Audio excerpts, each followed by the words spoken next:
Yeah.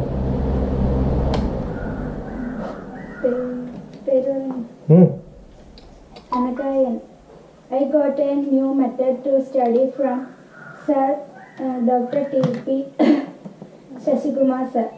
I learned that how to study in this class. I heard that sir taught almost all the subjects.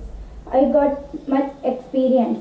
Before attend this class. You heard you were not there. When did you come?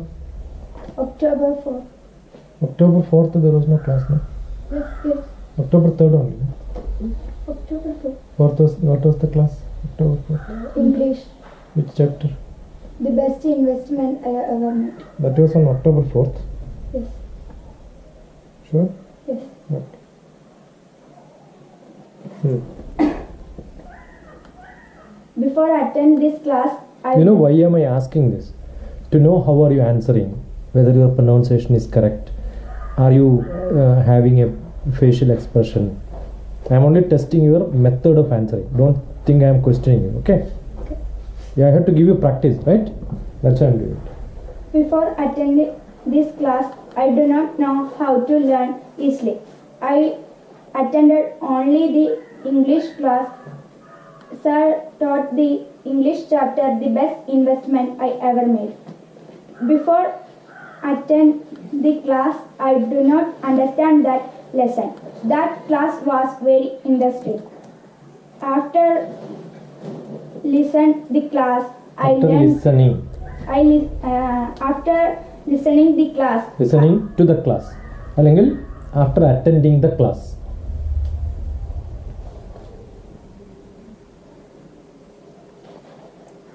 I learned that lesson very much.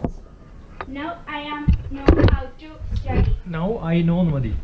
I am know എന്ന് വേണ്ട. Past tense ല് am വരില്ല. Present tense ആവുമ്പോഴാണ് ing form വരിക. Continuous tense. Continuous tense വരുമ്പോഴേ ing form വരുമ്പോഴേ I am എന്ന് ഉപയോഗിക്കുള്ളൂ.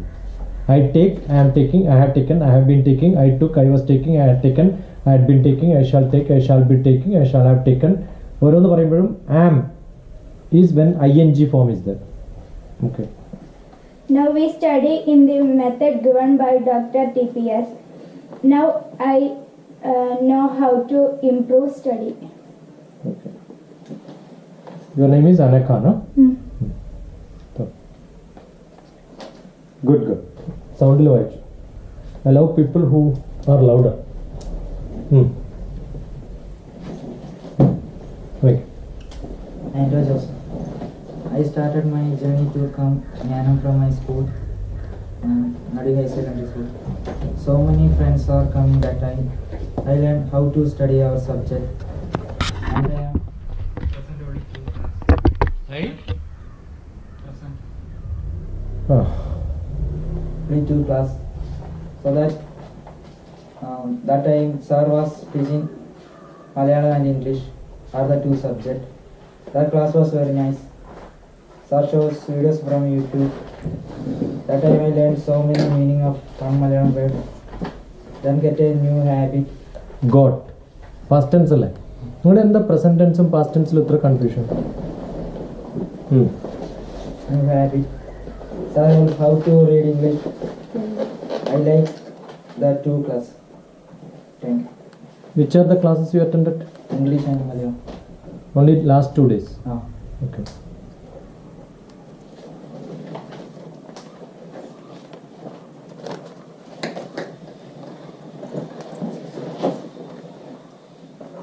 Yeah. Okay. So, but you can speak. Get me tomorrow. Speak.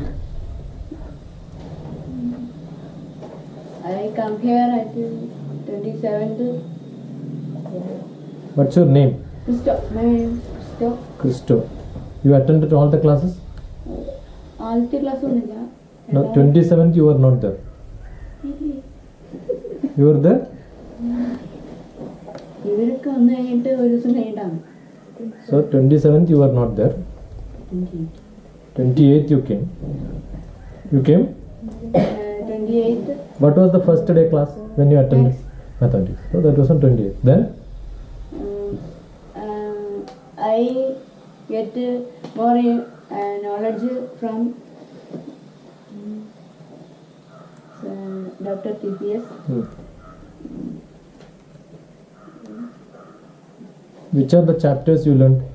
Maths, trigonometry, social, data analysis, eyes in the sky and data analysis. Hindi, Thakur ka Kwam. Who is the author? Srinarayana Guru, who is the author? ഞാൻ പറഞ്ഞിരുന്നില്ല ഇന്നലെ assignment. Did I ask you all the authors of the chapters? You forgot. Did I tell you or not? No. Yesterday you were here. Yesterday I told you must learn all the authors of Hindi, English and Malayalam. All the chapter headings and its author's name. How many of you learned? See, what I am telling you, I am remembering, but you are not remembering, right? Why? You don't feel it is important. Tell me, who is the author of Srinarayana Guru? I asked this question, you couldn't answer, right? Yesterday. You should have referred it, you should have interest, no? You didn't read? I am asking you. You were absent yesterday. Why? Fever. You were here, no? I told you. Yes. Why you didn't? You know, that is why I said, whatever I am saying, you must write it down. If I am giving you some instruction, write it down. Any question which I ask, anything which I discuss, keep on writing. That should be your habit. So that you will never forget. Any instruction also should be written down. That's the best habit. If you don't remember my instructions, that means you don't care it. You are not taking it serious.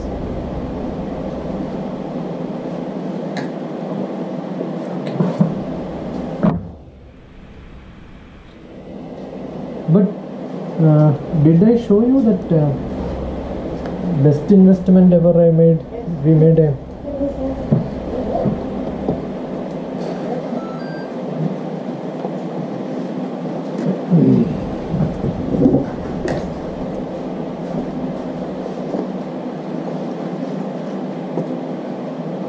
മൂല കൊണ്ടുവെക്കാം ഇല്ല table ഇതാണ്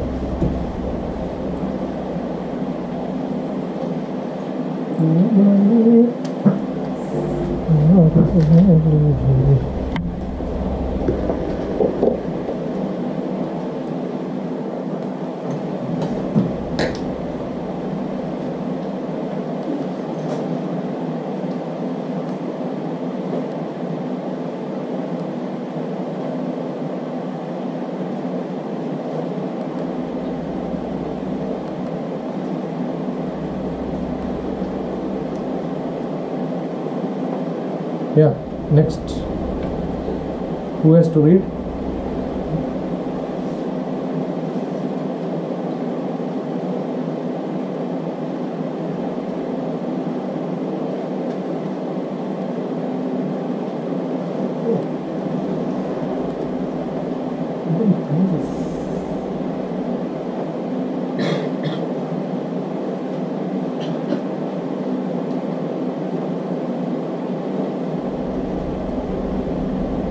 Read somebody.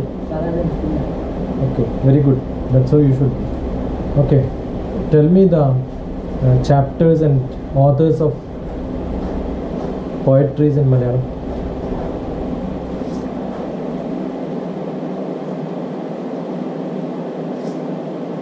Did I ask you to look at authors' names of all the chapters? I didn't. Eh? No, you tell me who are they. You should learn. ആരൊക്കെയാ authors?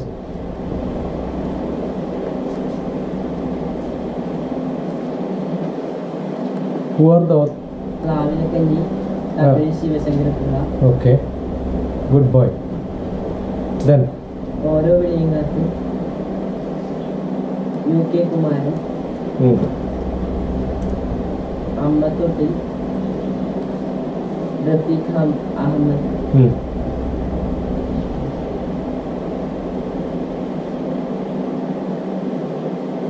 കൊച്ചു ചക്കരിച്ചി AP Udayabhanu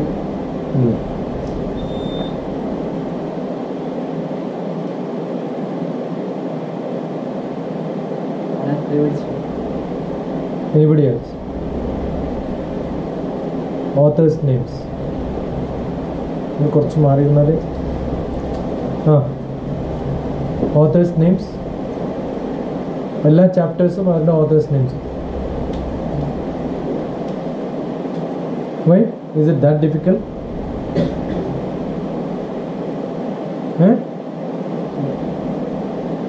How many of you have Malayalam books with you, or English,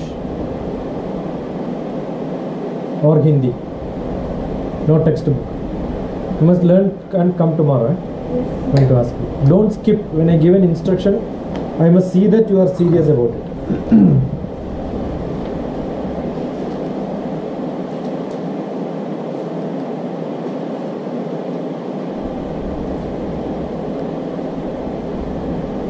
Okay. So we will study social science. I am not hearing answer, yeah? Yes. Why you can't speak out? How many times I have to ask you? When I ask questions, I want answer fast, louder.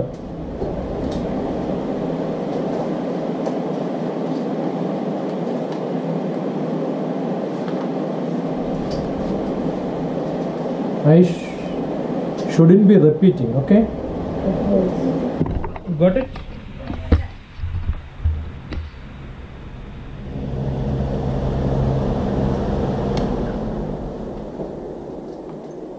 What is NHS? This is NHS. Social science. So which is your chapter?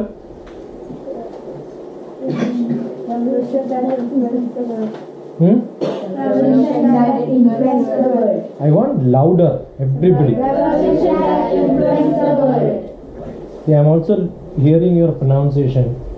Who is louder? All that I am noticing. So I want your. You have 4 books? 2 books? Yes. 4 books.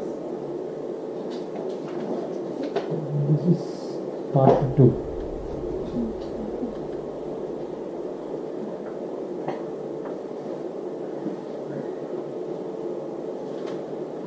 This is your part 1? Yes.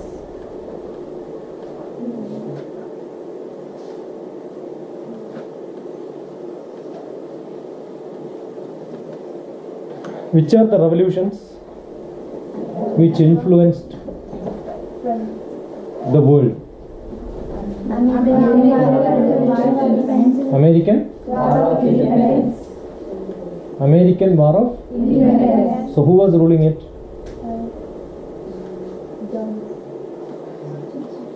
No, independence from which country? England. British, England. Right? Yes. When the war started? 16th century means 1600?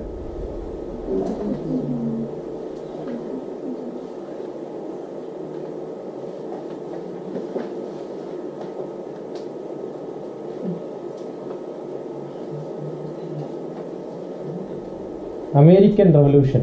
Okay, I'll show you whatever you are learning is useful for IAS. Hi friends, this is the next lecture in the series of world history, and now we're going to deal with the topic of American Revolution. Please visit our website nextgenis.com and please See, this is an IAS training Nextgen IAS lecture. for more. So IAS people have to learn which one?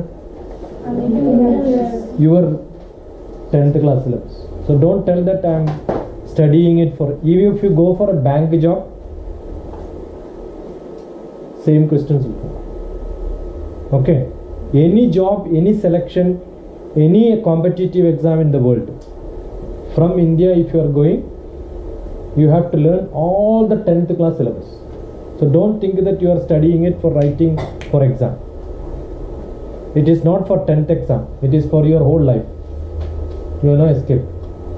Okay? So that's why I have taken same syllabus. Videos. Starting with the overview, like what is the real outcome of this American Revolution. So You will have to write down notes. Make notes. It will be your same syllabus but told in a different style. So 3-4 times when you listen, you will get it. I am not going to repeat it. Only once you will hear. Okay, only once. you know that this American Revolution, it's a very important event in the entire history of the world. And it gave some new things like it raised the feelings of nationalism and also the spirit of individual freedom among the common people. It's like a great revolt against the British taxes and also the trade regulations. And on the other side, we can say it's the first modern revolution in the entire world. And for the first time in the world, we can see the people who fought for the independence with some youth. It's very fast, right? Huh? See, this is how you must learn how to take lectures, how to take lecture notes, how to attend. You have to be very attentive. You may skip some points, but don't worry. Don't write down every point. Write down the main points, because you are seeing he is talking very fast, so many things, but points are only very few, no? So those points are enough. So looking at small points, you must be able to explain it further. Repeat it again, Like because it takes some time for you to understand. This is the next lecture in the series of world history, and now we're going to deal with the topic of American Revolution. See, he will not write Please American visit our Revolution, he will write website, AR only. nextgen.com, and please subscribe to the channel NextGen IAS for more updates and videos. Starting with the overview, like what is the real outcome of this American Revolution. So we know that this American Revolution, it's a very important event Write in the down notes entire fast. history of the world. And it gave some new things like it raised the feelings of nationalism and also the spirit of individual freedom among the common people. It's like a great revolt against the British taxes and also the trade regulations. And on the other side, we can say it's the first modern revolution in the entire world. And for the first time in the world, we can see the people who fought for the independence with some universal principle like the rule of law, the constitutional rights, and of course this sovereignty. Now let's have a look at what is the historical background of this American Revolution. American Revolution, it's a struggle for independence, like they want to be free from the British rule. Simply, they want to come out from the sovereignty of England. So the struggle for independence started in the American colonies towards the freedom from England and also from the freedom of this rigid colonial policies. So for this, there is an immediate cause which led to the American Revolution. It's undue taxes upon the colonists. So with this effect, in 1763, the government made some policies to get the grip over the American colonies. Now let's have a look at what is the position of America prior to the revolution. In and out, there were 13 English colonies from Maine, which is located in the north, to Georgia, it is located in the south. And we can see there are a lot of immigrants who got settled in these colonies, like the English, Scot, German, and French. And on the other side, we can see the price of American products like tobacco, copper, sugar. It increased rapidly in England and European markets, which are of great demand. So because of this, there is a continuous prosperity for about 50 years, and it also improved the status of the Americans globally. And some American journals like a Gazette, a New York Reporter, it became very popular in Europe, and also day by day there is an increase in the demand for these journals. And we can see the establishment of this Princeton University before the American Revolution. And also there are some important cities which played a very key role in the American Revolution, like the Boston, New York, and Philadelphia. Now let's have a look at what are the causes for the outbreak of this American Revolution. So for this, I divided into two broad areas, like the fundamental reasons and the immediate causes. Now let's have a look at what are the fundamental reasons for this American Revolution.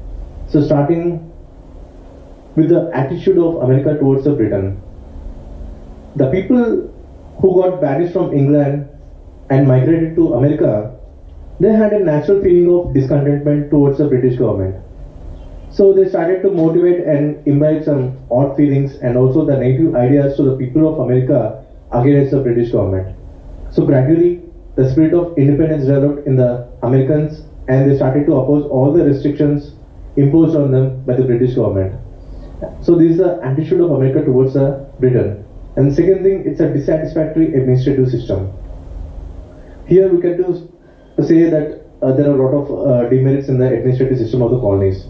And also there is a communication gap between the people's representatives and also the nominated executives. So it all led to a great trouble. And on the other side, the Governor General, it was authorized to reject the Act of the Parliament. So for this reason, like the colonies, they want to see their council very powerful, but the government did not recognize it. So it's a complete dissatisfaction towards the administrative system. And the third important thing is the commercial system. The people of America, they were not at all satisfied with this commercial system. England used to say that America was just a part of the English Empire and the Parliament of England, they had the right to pass acts on America. They just considered America to be their colony and also they considered that these colonies, they are just a source of income for us. So in an overall view, we can say that there is a kind of economic exploitation of America. So because of this, there is a great adverse effect on the trade and commerce of America, and this also created a complete dissatisfaction among the people. And the last important thing is the influence of 7 Years' War. So here, the finance, it had colonies in Canada. And on the other side, the people of America, they were always terrified of this French invasion. So they did not oppose this British government. But once France got defeated in the 7 Years' War, and after that, England occupied Canada, the change in the mindset and also there's a change in the entire situation in the Americans. So the Americans, they started their efforts to achieve independence, but there is a radical change in the attitude of the colonists after this 1760. So for this reason, we can see on the other side, there is a worse situation in the war.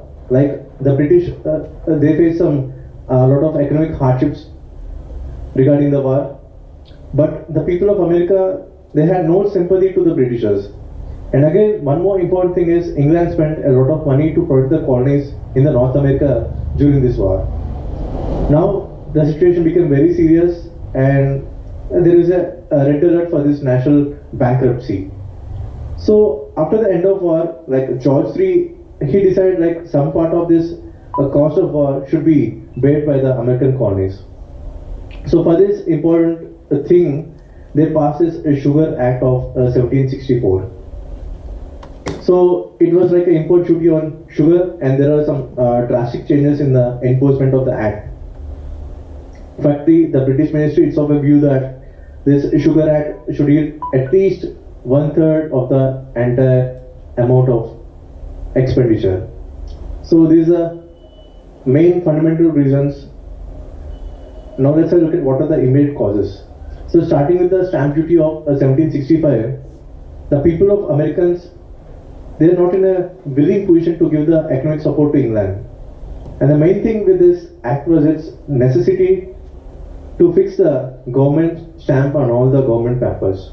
So the Americans completely opposed it, and they thought that the government of England, they don't have any right to interfere in the internal matters. So there is a slogan like no taxation without representation. So this is a direct tax which was imposed on them, and there is a complete opposition to the British government. What is no taxation without representation means? Unless you get elected, you are part of the government, we are not going to pay the tax. Okay? Democracy.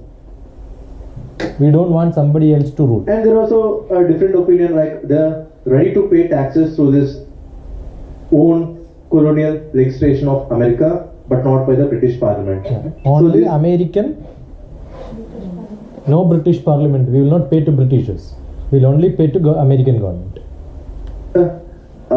one immediate cause for the rise of American Revolution, and the next one it's a Import Tax Act. So these guys, they just passed the Molasses Act, so by which the import duty on molasses will be reduced. It What is also created molasses? some What is molasses? How many of you wrote the word molasses there? 2 times it is repeated, right? Molasses is from which you make sugar. Cane is the main ingredient for sugar. The cane, once you make it into juice, it is called molasses. Okay? Cane is, you know what's cane, right? What is cane? Yeah, sugar cane. So sugar cane, first process is to make molasses. From molasses, the sugar comes out. That means sugar, the tax for sugar. inspection. And on the other side, this Import Tax Act was passed by the ministry, like the PIT ministry. They impose tax on import of a glass, a tea, paper and dyes. So the Americans have thought it's like a complete encroachment of their fundamental rights. So this is one important thing, and the next one is the tea tax. So here they removed the octroi from paper and glass, but they did not free the tea. So for this reason, the Americans completely agitated, and in fact the situation is like they were against the power of England for imposing this tea tax. Now let's have a look at what are the immediate events happened between 1770 and 73. So here, let's have a look at all these events. So starting with the first key event, that's the Boston Massacre. Here, the residents of this Boston city started insulting the soldiers of this British regiment. So the British soldiers, they shot down some persons for their rude behavior. And the Americans, they named this event as this Boston Massacre, and they tried to asset the people of England. And the second event, it's a burning of this royal ship. They sent a royal ship to check the black marking by the Americans, and the inhabitants of these colonies, they just burnt the royal ship. And here What is the a royal ship? Americans, Whose they just ship? simply express the pressure. Royal means British. Okay. Immediate event was 70 to 73. Where is Boston? Do you have picture of America in front of you? Yes or no? No. Okay. First, when you are listening to any of or looking at any history, assume you are looking at Indian history. That means you are also going to look at place India. India is in front of you. Okay. When you talk about Kerala, you must have Kerala a picture in front of you. So if you don't have America in front of you, you must first get American picture with you. See, you remember when we were learning the poetry, the best investment, I showed the map, right? Yes. Do you have sound or no? Yes. If your sound doesn't come, I'll just quit. I'll just close the thing and they say get out. I'm very strict, I'll tell you. I am talking, but to say one word, yes, you have lot of reservation, it is not acceptable to me. I must get answer for my questions. So without a map, if you start learning history, you will not be able to appreciate. So first, what was the place name? Called Boston, right? What is the spelling? B-O-S-T-O-N. So you must know where Boston is. Boston is important because it is the port. In India, when we had independence problem, it started in Calcutta, Bombay, but not in Madhya Pradesh, in Kerala, right? Because Calcutta is the coastal region. Similarly, Bombay is also coastal region. Import, export, all business, everything will be in Boston. So this is the Boston. Okay. Now you must know where Boston is in America, right? Yes. See.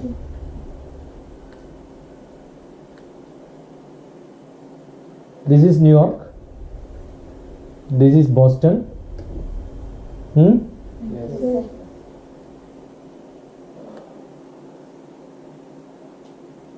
Where is Canada? This part is called Canada. Okay, this was ruled by Britishers. Why Canada supported British people? Because they were worried about France. So the Canada, the whole area was the north part of America. United States is called Canada. Okay, so this Canada was ruled by Britishers. Africa was ruled by Britishers. In between is America. Correct? So in this, which is the nearest coast? Boston. Okay. So this is why Boston is important. Now you know the picture. Correct? This is called South America. This is called United States of America.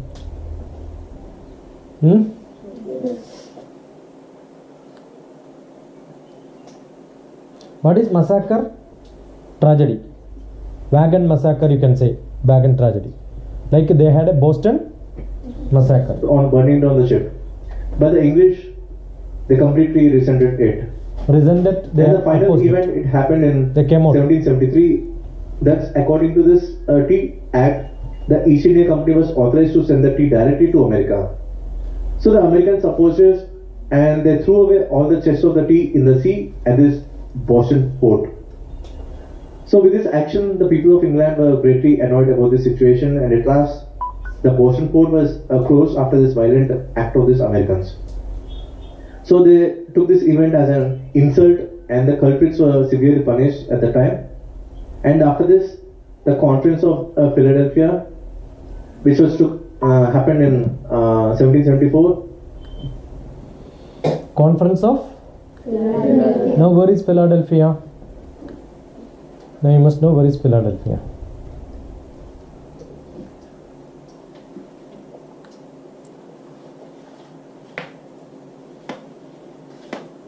This is?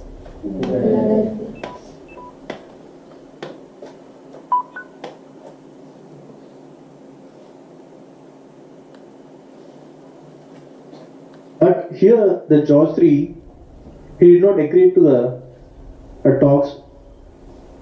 So, like, the situation went very wrong, and the Americans decided to take a war against Britain. So finally, it's a Conference of Philadelphia which declared the war against England. So when did it start? So when you get any question on this topic, stamp duty 1765, import tax, right? And the tea tax, sugar problem, Boston massacre, burning of royal ship, 1770 to 73. Then last you must write Conference of Philadelphia 1774, underline it. All these points are there inside, definitely you will get good marks. Okay, so these are the points which you should remember. And after this, the English army, they marched towards the Philadelphia under Hudson, but the British army, they finally Under? Who is Hudson?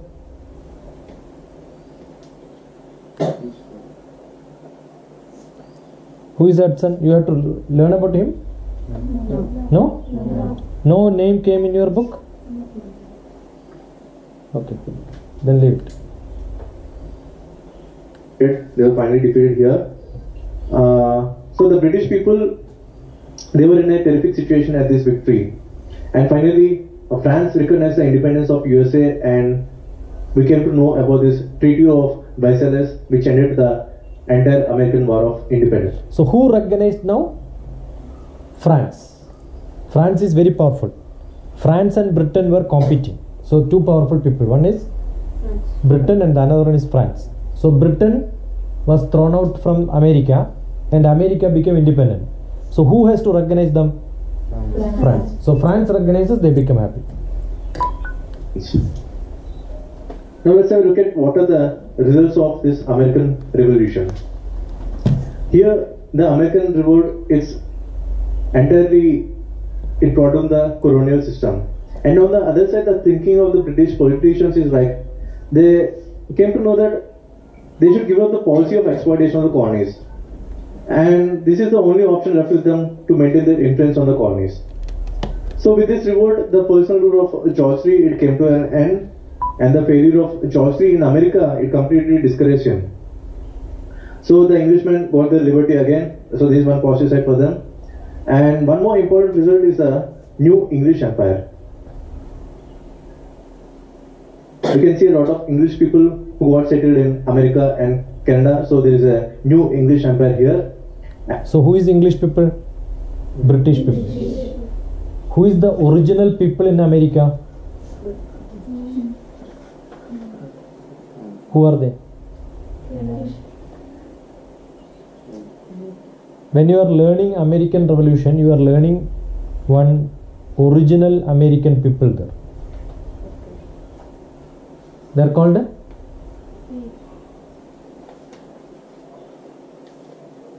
who invented America? Discovery of America? Columbus. So when he landed America, what he thought America is? America is India. That is why they are called Red Indians. You know this? So they are Red Indians are the original American people. Okay. And because of this, but they couldn't rule America. So who ruled America? But after Britishers left, who ruled? New English Empire. They are also part of English people settled from Britain, but they were Americans. the revolt, Ireland, it was permitted to make some laws, and they got this legislative independence in 1782. And Where is Ireland now? That is part of Ireland is very close to. Okay, I'll show you where Ireland is. Ireland is very close to which place? No. Ireland is very close to.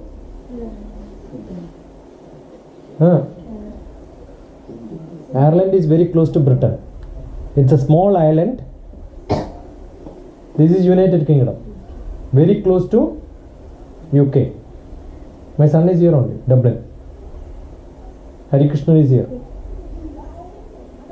So Ireland is very close to Britain, but they were ruled by whom? United Kingdom. UK people only. Fine. But they became independent. Ireland also became independent. Even today, in Ireland, this small portion you are seeing a line here, that portion is still under British people. So in the same country, you have got Ireland rule. This Northern Ireland, no? This portion is under UK. So if you want to go from this place to this place, you need a passport. It's in their control. UK control. And UK itself, UK is United Kingdom. There are small countries. One country is called Scotland. Another one was Ireland. Wales, England. So England is the major part. England is the major part. Now, all these together, these people together is called the United Kingdom. Now Ireland came out. Sometime after that, maybe Scotland also will come, Wales also will come. All of them goes out, then England will become a small portion. There was one of the biggest country in the world with a lot of colonies around the world. You can see from here where they went to Canada. This is United Kingdom. From they went to Canada, they came to US, they came to South Africa, they came to India. The whole Asia was under them. Got it? Go and sit there. Got it? So they were trying to trap one country after another country, but Ireland became independent. Yeah. Write down this. There is a great influence on the French Revolution also. So the French civil soldiers. So what was there? The French Revolution was also there. Where is France? France is a small portion here. You can see where is France. Identify France here. That's in Europe. Are you seeing? Yes. This is France. This is UK. This is France. So there was a French Revolution parallelly. they fought in the battle, they began to think in terms like of their own independence. You have to learn So French Revolution also, right? Yes. Yeah. So we have to think in one more important angle, like these victorious armies, they came back to France and they felt like they helped others to become independent. Now, there was no reason why they could not make their own independence. So this point entirely it revolutionized their minds. So they started with the mindset like we want independence. So this So is who was first independent movement done by Americans or France? Americans. Once American people, for them who supported, French people supported. So once French people supported and America could get independence, French people thought we can also get independence faster, right? a great impact on the French Revolution. And one more important thing is England, they gave the entire authority to American colonies because of this war. But on the other side, the England's influence over India, it was greatly strengthened. And finally, the loss of colonies and the naval station, it's like a negative thought, and also it gave a setback to the entire prestige of the Britain. Now let's have a look at what are the causes for the failure of British and what are the causes for the success of America. Why British failed?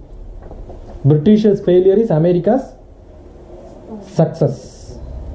British's failure, America's success. What are the reasons? So first thing first, the British failed to catch the strength of America.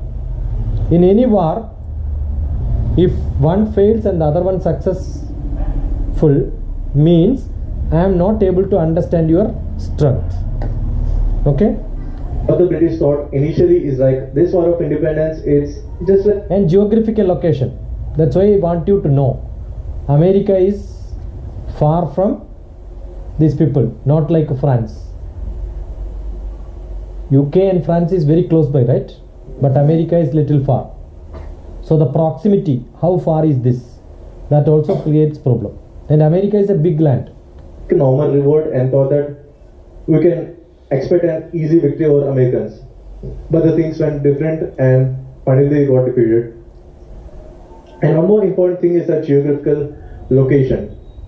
America, it is at a great distance from England, so it is not possible for England to conduct the war successfully on the other side. So, Because you have seen the map, now you can write. You remember, it's very far, right? So you must write these points. the British, they don't know about the topography of America also. What is So these are topography very- means? The map. Because those time you cannot see the whole world. They were reaching at only at which place? Boston. But they don't know America is too big. There is large area there. So they only reached Boston. They thought America can be controlled from Boston. That was not possible. Because there is big land and lot of people there. So they could not assess the topography. Topography means the land. How does it look like? important negative aspect regarding the geographical location. And one more important challenge for the Britishers is a communication. So battlefield, it was very far and wide, so there was no fast means of communication. And one more important challenge for them is the existence of forests, and also we can't see any roads there. And again, we have to talk about this person, that's a George Tree. He also contributed a lot because of his Write down all these points so that you will remember. I'm going to ask you how many points you got. inefficiency. And one more important reason for the failure are the weak policies of the government. Here I want to share you one example with you guys. Like here the Greenville government, it enforces Stamp Act, but the Rockingham government, it revoked. Why you are not writing? Finished. Okay. All these points are there. it. In this way, there are some other weak policies like the Declaratory Act, which declared that the British parliaments, they empowered to levy taxes on Americans, but at the same time, it also declared that the imposition of such taxes was illegal. So we can see the real game played by the government in implementing the policies. So finally, by implementing all these stupid policies, they face the music, and the ultimate result is a failure.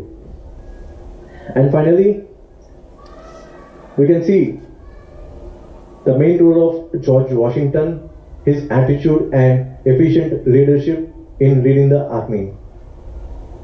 And one more important reason is the British point of view, like they did not concentrate on American colonies, and at the same time they concentrate more on India and England. Not England, So- Ireland. On the other side, it's a great intervention of France and Spain. So it's like a support to the Americans wholeheartedly. France and Spain And supported also with the America. personal rule of George III, it just annoyed the people. So this is the reason why they did not support him at the time of a war. So these are the main important causes for the failure of the British. And finally, we are coming to the significance of American liberation, which is a very important thing in the main answer writing. So here, the American Constitution, it's a first written constitution in the entire world, and the main theme here is like they encourage the tradition of constitutionalism. It also strengthens the position of the middle class in America and also in Europe, and also it encourages all the liberal ideas. And American Revolution, it also encourages the republican ideas in Europe. Like for example, after the independence of these American settlements, there was a formation of Republic of America. So it's just like a break with some existing European political system. And it also gave a serious push to the policy of mercantilism and colonialism. And we can see the anti-colonial provision here. And after the independence, there was a What is mercantilism? Huh?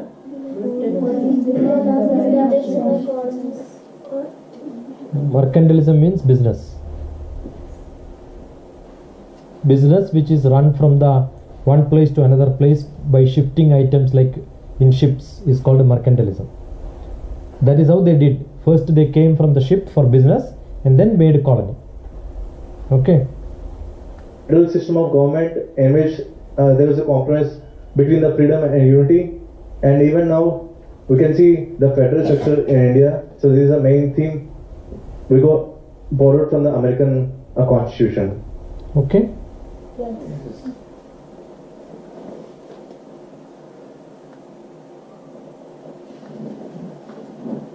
Now you know how do you see you have this much knowledge only when if I give you that slide and I will not play the audio, will you be able to speak like that?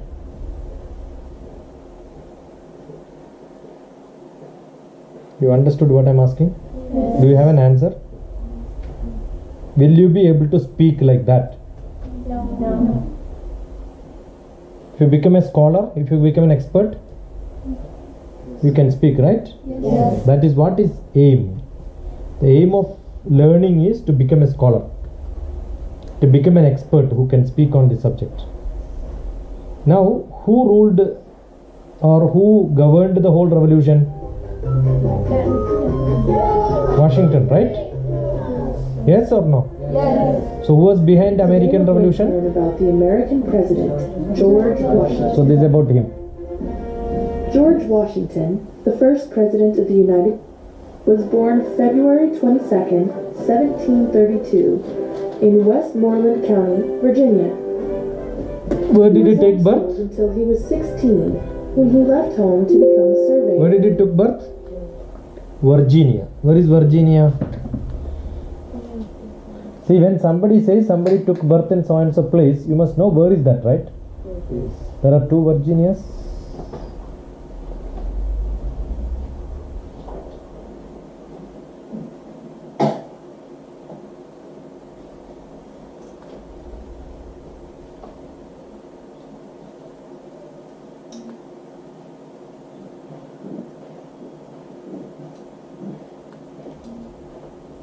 This is Virginia, this is Boston. This is Washington, capital city.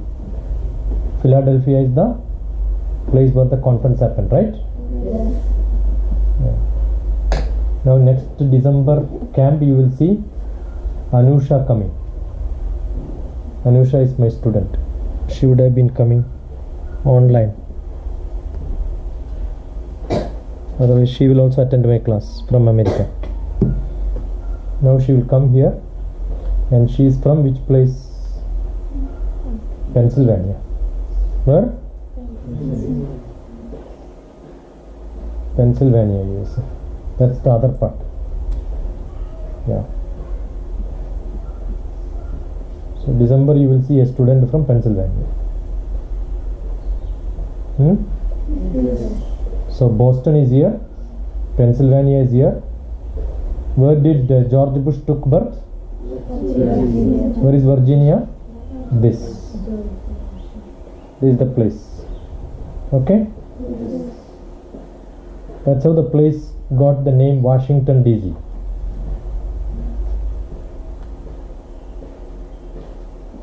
A surveyor is someone who maps and inspects land. Surveyor is one who maps.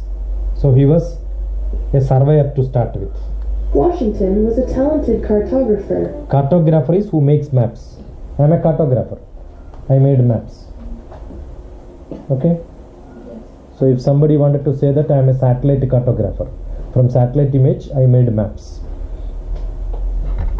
So Washington was a cartographer. And he was a surveyor. He used to go to the land and then mark the places. Making dozens of maps in his lifetime. So one advantage for George Bush is he knows the land because he did survey.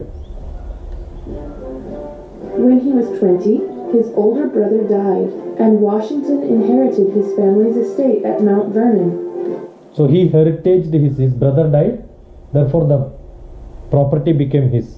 He was the landlord. At age That means he got a lot of money, right? Brother dies, younger brother gets a lot of money. 22, he became a major in the militia. By age 23, he was promoted to colonel and was in command of all the soldiers in Virginia. He was in Virginia, command of soldiers. At this time, George Washington and his men were fighting on the same side as the British. In the So which side he was? He was a British soldier.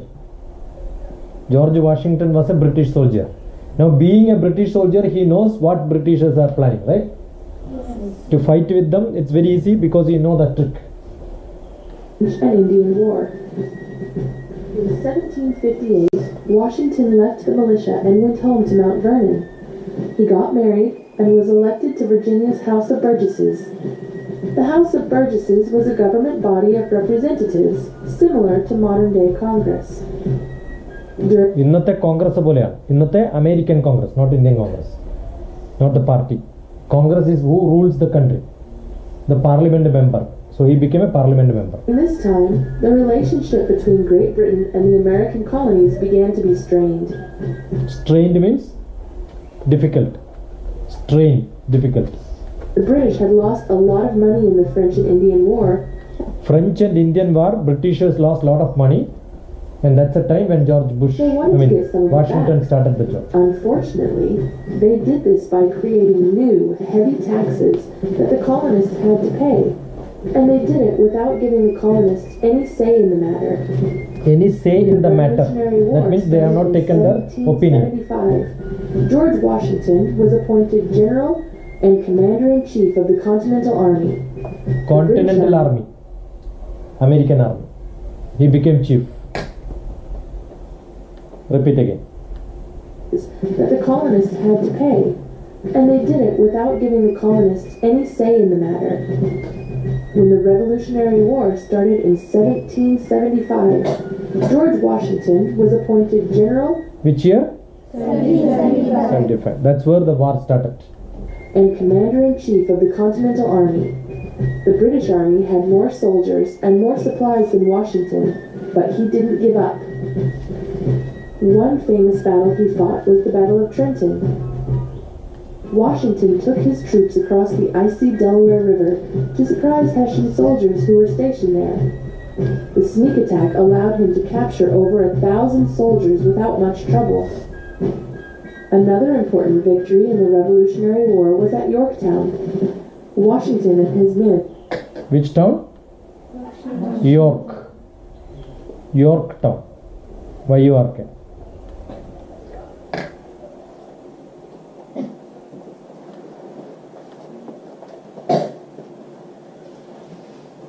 There is a university, York.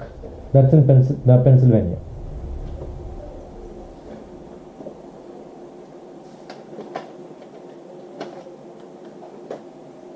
York. You've seen? That's little interior, not in the coastal region.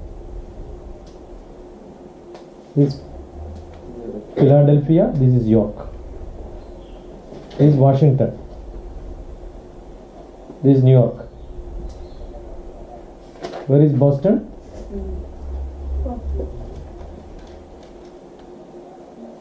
This is the place, Boston, right? Yes. Without knowing the place, if you start listening, it will not make a meaning. Now you are able to write because you know that there was ship anchoring, fighting from the sea. All that is shown. Defeated the British, and they were forced to surrender. It was fought in 1781 and was the last major battle. 1781. So 75 to 81. How many years? 6 years they fought. The war, the American colonists had won. It took a few years for the newly freed colonies to create a strong government, but in 1787, 17? Another 6 years. Very simple to remember. 1775, 1771, 81, 1787. 6 years, 6 the years. Constitution was created. Constitution was created in which year? 86.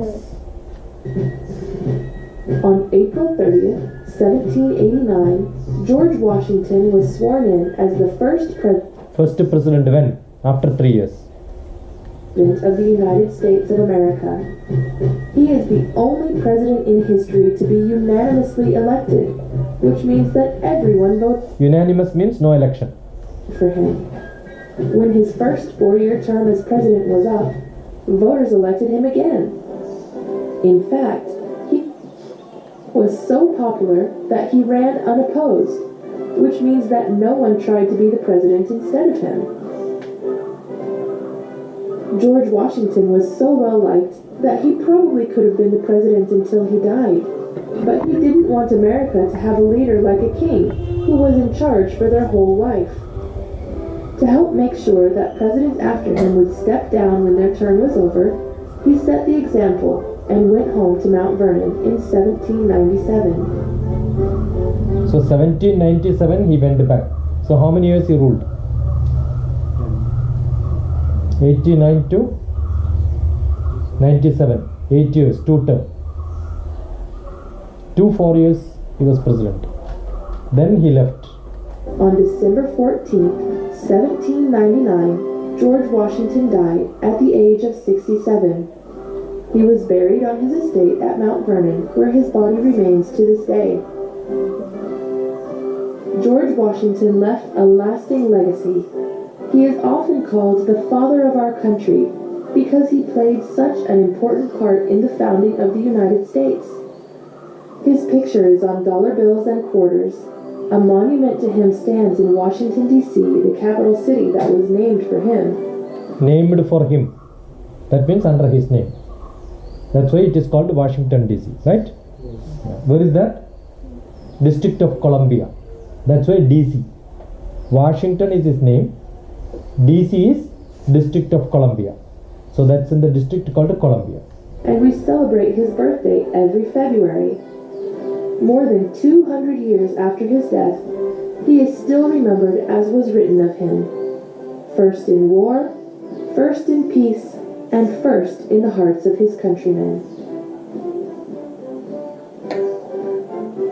I hope you enjoyed learning about the American President, George Washington. Did you? Yes. Did you enjoy? Yes. So when we talk about Indian independent movement, we will definitely look at Mahatma Gandhi's picture, Mahatma Gandhi's story. In American revolution, when you write, whose name should come? Okay? I don't know whether you have read George Washington's. You want something else again on America? Or we'll stop America? American Revolution. Again, you want something else? You must tell, yeah, I am asking you. Or we will jump into the next one. You want a PowerPoint? Yes. Something somebody used.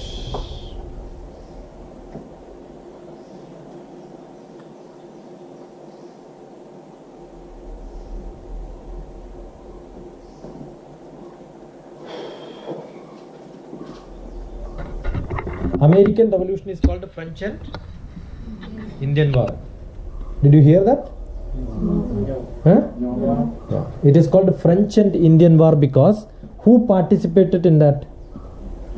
French people and Red Indian people. The Red Indians are Indians. Or no? Red Indians are Indians? No. They are American citizens. So French people and American people, right? Yeah. 1754 to 1765. Somebody can read? You read. Louder. Sit down, read. Thus the French and Indian War 1754 to 1763, events leading up to French and Indian War. In the 1715, France and Britain were fighting in Europe. The war was Fighting, not frightening. fighting in Europe. The war was now spreading to North America. British colonists wanted to take over French land in North America. I told you, no, it was part of French. French was powerful. So Americans were under the French control over French land in North America. North America, there was a French land. Yeah. The British wanted to take over the fur trade in the French-held territory. French-held territory. That was under French control. Yeah, somebody next. Next. The war. Next. The war. British soldiers fought against French soldiers and Native Americans. Native Americans joined in the battle against the British because they were afraid the British would take over their land. Next. Results of the war. In the peace treaty of 1763, the British bought most of French land in North America. Also, as a result of the war, the British began taxing the colonists to pay for the war. Next. I don't have to tell. The place for your first task. World map. World map you must have so that you can learn. Then sheet of construction paper which you have to write down everything. Pencil and colored pencil. No, don't write this. This is how you should prepare.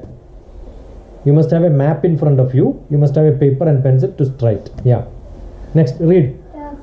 The French and Indian War. On your map, locate and identify the following. The United States. Did you identify now? United States? Yes. Then? Europe. Europe. Yes? Yes. France. Yes? Yes. Great Britain. Yes. All these places you identify. Now you can learn. If you don't identify, you cannot learn history. Yeah. Next. Draw the map on a sheet of construction paper. Provide a short background about the causes and effects of the French and Indian War at the bottom of the construction paper. This should include Who fought the war? Tell me the answer. American people against British. It's not British who started. Who started? American people. Okay. What was the cause for the war?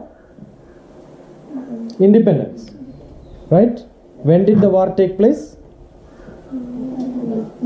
1750 to maybe 1800. Some 50 years that time. May not be very strong, but that's when they started. 1754 to 1763. Okay. Where did the war take place? Is it 63? Then what George Bush did? I mean Washington did? When did he become the... so after that only the war was there, no? So how can it be over in 64? That's why I said the war is a revolution, making changes. But the real fighting happened after that. Okay? Yeah. Next. Why was the war fought? Independence. And then who won the war? Americans. Yeah. This is the map. See? Yes. Where is America? The green. Fine? Yes. Yeah. Yeah, Boston Tea Party. Somebody read. Next. Yeah. Boston Tea Party. Yeah, you are not well. Read. The Boston Tea Party. Event leading up to the Go there and read if you want. Go there. Go there and read fast. Read. The British East Indian Company had controlled all tea trading between India and the British colonies. As the result of the tea tax, the colonies refused to buy the British tea. Instead, They smuggled tea from Holland. This left the British East Indian Company with Warehouse means where they store the item. Warehouse of India. You will see when you go in train, every railway station there is a warehouse of India. That's where rice, wheat, sugar, all the government supply. You are getting ration shop, right? Yes. Where do they get ration shop? Where do they get rice? They get from warehouse. There is a warehouse in Kannur. All the Kannur district people get rice from warehouse. Warehouse is the government established place where they store item. So Britishers stored a lot of tea in their warehouse. But American people said, we are not going to buy tea. We are going to... what did they do instead? They started smuggled from Holland. Fine? Yeah. and the company was in the danger of going out the business. The British government was determined to prevent the British East Indian Company from Prime Minister North and the British Going out to business. You skipped one line. business. It was going to the force of the colonies to buy their peace. In May 1773, the British East Indian Company Prime Minister North and the British Parliament passed the Tea Act. The Tea Act allowed the British East Indian Companies to sell tea directly to the Colonists. Bypassing, not bypassing. There is no gap between by and passing. Bypassing means? No, bypassing means shortcut. Leaving. So you bypassed one line and then you jumped in the next line. Understood? So colonies bypassing the colonial wholesale merchants. Bypass means they don't care. They did not take from the wholesale merchants of Britishers. Bypassing the colonial wholesale merchants. This allowed the company to sell their tea chapters and cheaper. Chapter? What you should do is every day from morning 4 o'clock to 8 o'clock start reading book. So that, see, when you walk as a small child, you will fall very many times, right? Do they stop? No. They keep trying. So many times they start walking, you become fast in walking. Same way, if you want to read English faster, the only method without mistake. Why are you making mistake? Because you don't read continuously. And you make lot of mistakes in between, adding s, removing s. Don't do all that. And you don't have to be very fast. Don't think that reading faster is good. This allowed the company to sell their tea cheaper than the colonial merchants who were selling smuggled tea from Holland. Did I read faster? No. But am I clear? Yes. That's what you should do. Don't read fast. This act revived the colonial issue of taxation without representation. Taxation, this word is very important. Tax, you heard in that presentation also. Taxation without representation. So when you write, you see when I am repeating it, there is a meaning. When you write this in your answer sheet, if you have the word taxation without representation, underline it. Definitely you will get extra mark. That's why you should catch attention of the teachers who will evaluate your paper. Got it? Taxation without representation. That term should come. The colonies once again demanded the British government remove the tax on tea. So once you remove the tax on tea, tea price will come down. So everybody will start buying. Which tea is that? It is Indian tea, which was taken from India, because India was a British colony, right? Yeah. In addition, the colonies once again demanded. The colonies once again demanded that the British government remove the tax on tea. In addition, the dock workers. Dock means ship dock, where the ship is anchored. The ship is anchoring, and that is called a dock. Okay. You heard this word dock in the dock workers. Where? In English chapter. Yeah. So the dock workers means the ship workers who are helping the people to in the merchant ship and all. There will be a lot of dock workers, loading, unloading people and all that, cleaning. Began refusing to unload the, I told you, no, loading, unloading people. The dock workers. Where is in Kerala's dock? Cochin. And where is it going to come? Thiruvananthapuram, there is a dock coming, and lot of problems are there now. Vizhinjam, you heard Vizhinjam project? Yes. What is Vizhinjam going to be? It is going to be one dock where we can get things from different countries. No, export import happens from dock, and one of the biggest dock in India is Mumbai dock. All the merchant navy people work in dock. The recruitment, training, everything happens in dock. Okay. Dock workers began refusing to unload the tea from ships. The governor of Massachusetts. What's it? Louder. Massachusetts. Massachusetts. If you want to study in the world's best university, you must go to Massachusetts. Not India's best, not America's best, world's best institute. It's called MIT, Massachusetts Institute of Technology. That's in America. Massachusetts Institute of Technology.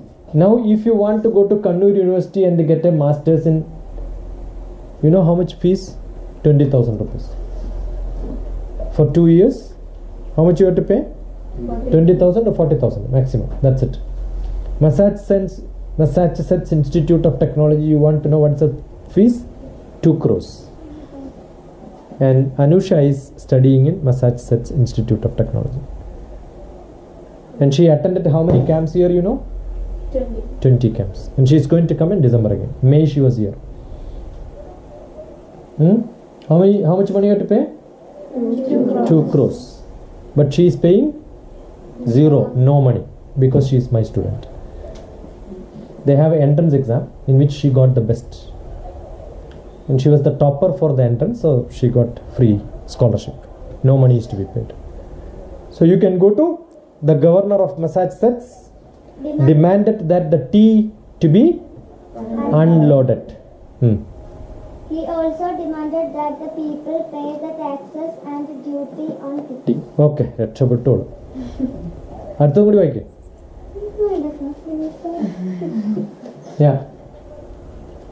The Boston Tea Party continued. The Boston Tea Party. On the evening of December 16, 1773, a group of men calling themselves the Sons of Liberty. What's they called?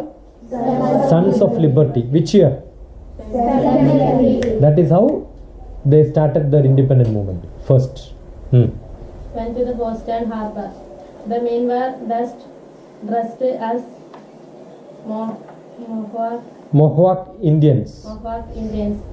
They boarded 3 British ships, the Beaver, the Linear, and the Dartmouth, and dumped 45 tons of tea into the Boston Harbor. Okay. Material of your second. So what you should do, whatever you have learned now, you have to plan it on a paper. That is what it shows. What exactly happened in the Boston Tea Party? You must write what has not happened. They were not unloading because they were smuggling from Holland. And then which governor asked them to do this? Massachusetts governor asked them to do this. Item were in the warehouse. Nobody was taking it. Wholesale merchants were not taking it. All these problems you should write. And did the Sons of Liberty participate in the Boston Tea Party? Yes. What were the result of Boston Tea Party? The first independent movement. Which year was that? 1773. Okay. See, this is how you prepare. I am only giving you an idea how people prepare this. Fine. So nobody learns history without a map. Did you learn that in your class like that? No. Without that, how do you appreciate? You can study Mahatma Gandhi's history without having Mahatma Gandhi's picture? No. Can you learn American independent war without seeing American map? No. Very pathetic. Okay, so which is the next? Now you want to see all the, when you are telling this, I asked you yesterday to make one line, right? Yes. Eh? So see how the line is made. This is the year and these are all the actions happened, right? Are you seeing? So how many years of history is this? Every year is marked there, right? That's how we learn. And this is another one. See, the history is already marked onto different year wise. I asked you to draw in the line in the bottom, but when you do it in computer, this is easier. See? This is how we learn French history, American history and all that. Now you want to learn about India, Mahatma Gandhi, you have to learn like this. What happened when? So you know how to convert your history into graph? Yes. It becomes easier, you can visualize it. Okay? Now which is the next chapter? Do you want to read your textbook or you will read it yourself? You will read. Okay. So I'll skip, I am not going to read it. Okay. The next one is French Revolution. Yeah.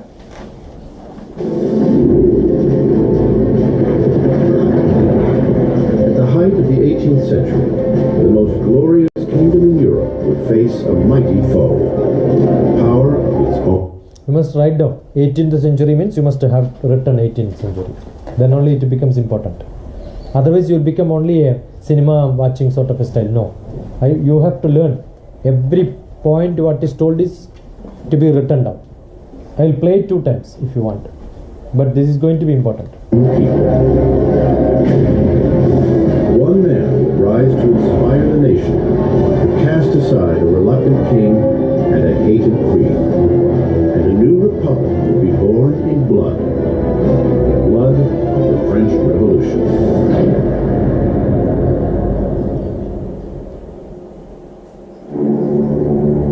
1794, France's Conciergerie Prison, an impenetrable fortress on the banks of the Seine River. Dank, rat-infested, it is known as Death's Antechamber. Inside, the voice of a young nation is about to be silenced. As his hair is shorn and his neck laid bare for the blade of the guillotine, Maximilien Robespierre prepares to pay for the cataclysm left in his wake. The explosion of events that became the French Revolution. The French Revolution is this extraordinary moment when people... Now you know why I asked you to read and come, right? If you read once, it will become easy for you to follow. All of you read? Yes. Yes? Yes. Began to believe that you could actually recreate almost everything in a society. That you could not only change the politics, the institutions, but you could change human nature itself through political action. The French Revolution really does constitute the crossroads of the modern world where everything begins to turn in a different direction. The revolution saw a feudal land turn its back on aristocratic tradition and chart a violent new course for the future.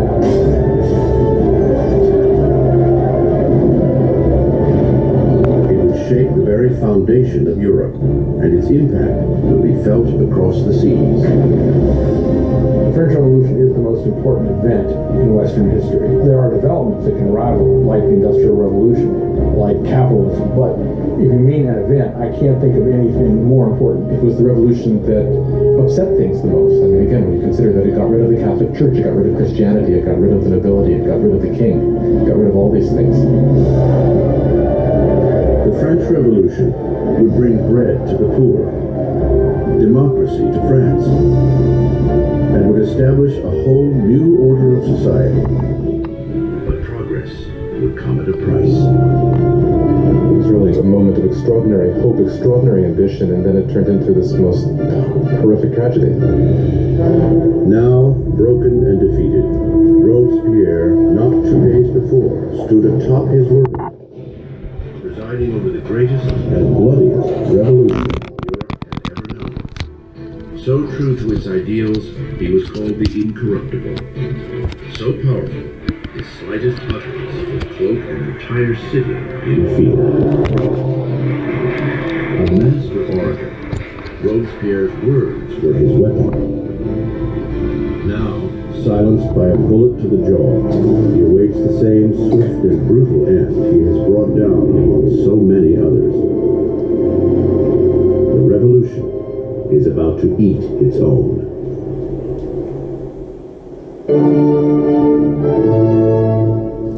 No one could have foreseen the turbulent times ahead on one spring day in 1770. The Chateau of Versailles fills to its gilded rafters with the glittering crowds of the royal court. Completed in 1682, Versailles was the crowning masterpiece of King Louis XIV. To put some distance between himself and his subjects, Louis XIV transplanted the capital of France to this small town 12 miles west of Paris, where he had built the most magnificent palace in all of Europe. For nearly 100 years, it has been the seat of the nation's unwavering monarchy. And today, it is host to a very important wedding. King Louis XV's grandson, Prince Louis Capet, next in line for the throne, is about to take a bride. Just 15 years old on the eve of his wedding, Louis Capet is bashful and hesitant, with few of the characteristics expected of a future king, much less a husband. Louis was this pudgy, shy, painfully inadequate 15-year-old with absolutely no social graces at all. Louis XV's mistress, Madame du Barry, called him a fat, ill-bred boy. Basically, he was just a schlub. It was very hard for Louis to come to decisions. He dithered incessantly. He was always ready to be persuaded by the last person he had talked to. Again, those are usually not considered good leadership qualities. Louis's marriage is a political union between Austria's royal family, the Habsburgs, and his own, the Bourbons. The wedding symbolizes the end of an ancient rivalry and the beginning of new regional ties. in France a wide-eyed and pretty 14-year-old girl, Marie Antoinette. Marie Antoinette is an Archduchess of Austria. She's the youngest daughter of the Empress Maria Theresa, and she comes to France as part of a marriage deal which represents a great reversal of alliances, whereby for the first time in living memory France and Austria become allies rather than enemies. Marie comes to France as a... Do you know where is Austria? I was there in Austria when 10 years back. 10 years back I went to Austria to select a scanner for government army people. Austria, you know Graz, Vienna. You heard UN, United Nations. Most of the United Nations offices are there in Vienna. Where is it? Vienna. Vienna is the capital of Austria. You heard Alps? Mountains? Yes. That's in Austria. Where is it? Austria. Yeah. Austria.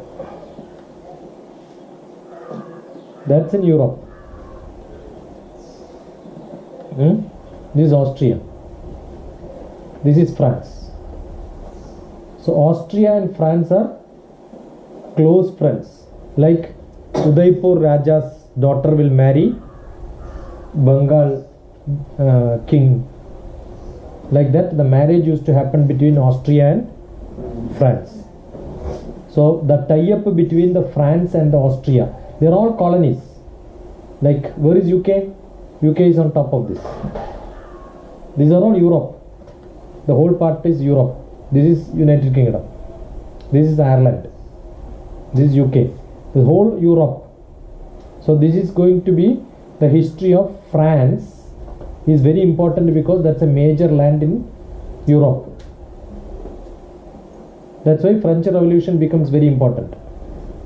And when Britishers went and then made colonies in America, the French people also went from here, France.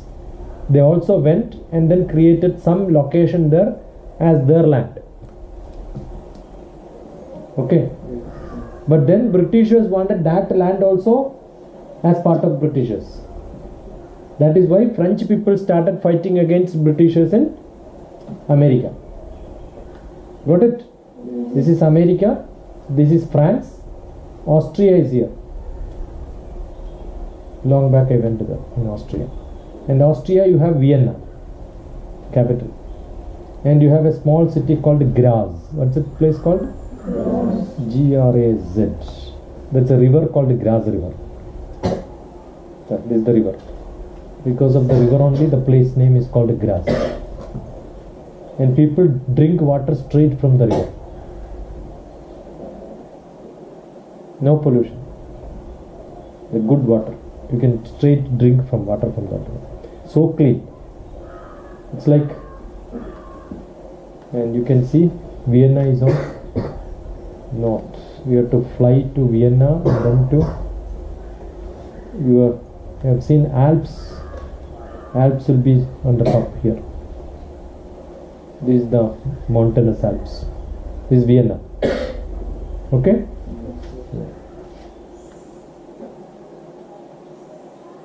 Fine? So now you know the location. Political gesture, but as a teenager, she has little interest in political affairs.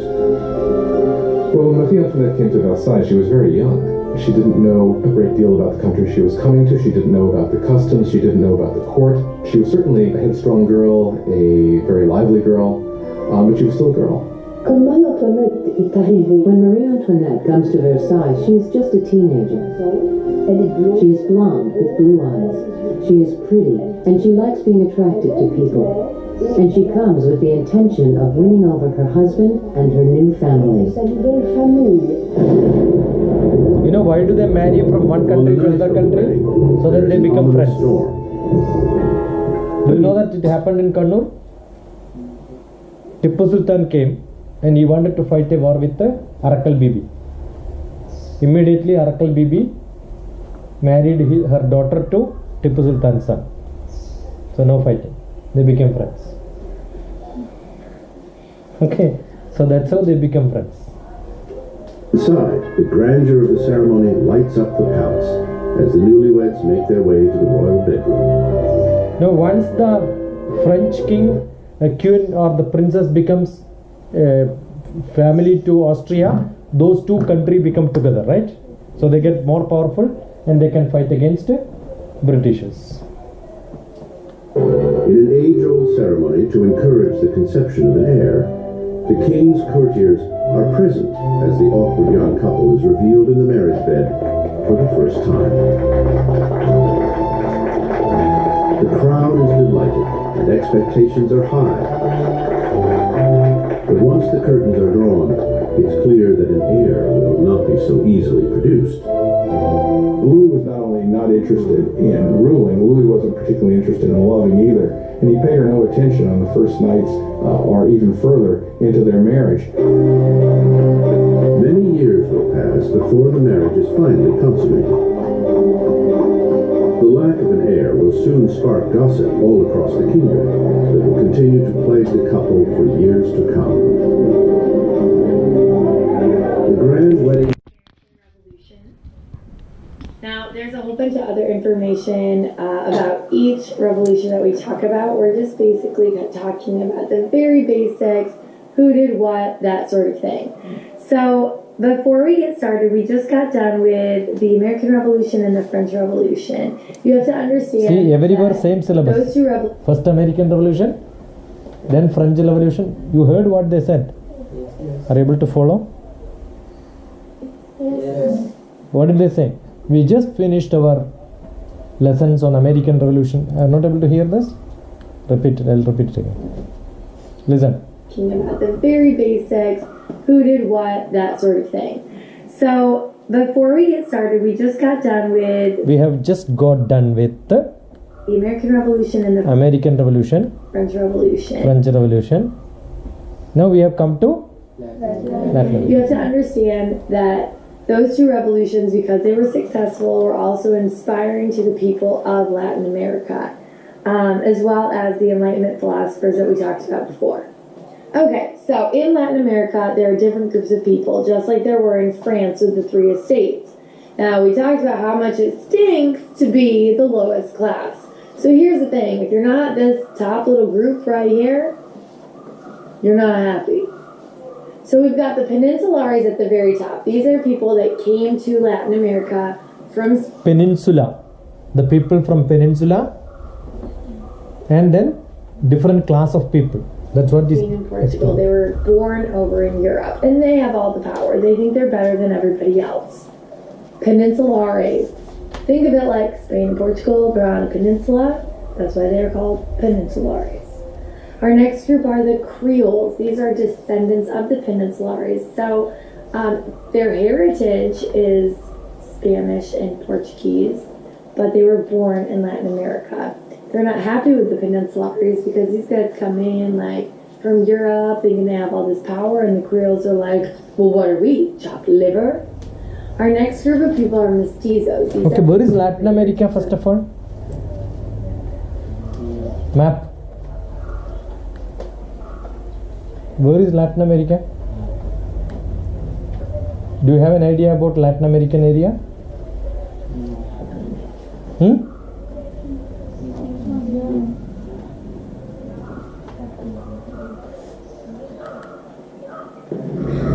Hello and welcome to an AP World History lecture on Latin American revolutions, as your mestizos, which are your Indian and Euro-Americans, are in this territory, and they had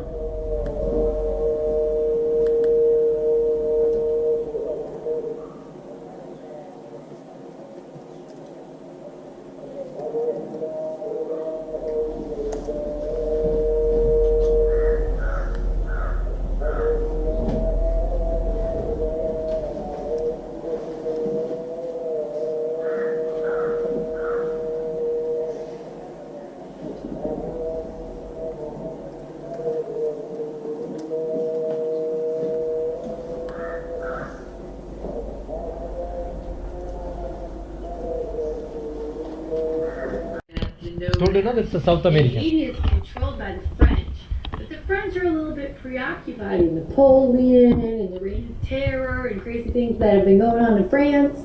So the people of Haiti have the ability to basically revolt and take over and gain their independence.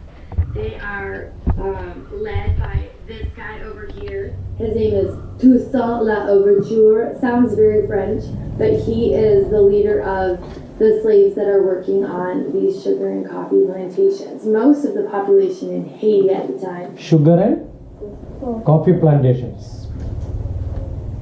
Are enslaved workers. So there's Toussaint L'Ouverture. He revolts against the French, and they. Where is that place? Haiti. H-A-I-T. Is that? Yes? So that is in between United States of America and South America. Okay? So this is where the Haiti is. And booyah. So which year? 18? Next up we got Mexico. 18? 1804, yeah. Mexico's independence was actually led by two Catholic. No, there is another place called Mexico. Where is Mexico?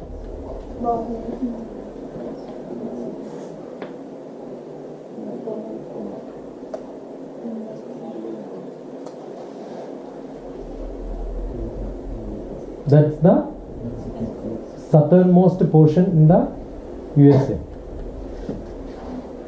This is Mexico. This is United States of America, right? Yes. The last portion in the South America starting place is called Mexico. This is South America, the whole thing. But the starting portion is called Mexico. Priests. There they are. Hidalgo and who are the people? They were all Catholic priests who are part of it. Now Hidalgo and Morelos, they get in trouble. They're both executed. But 10 years later, means killed.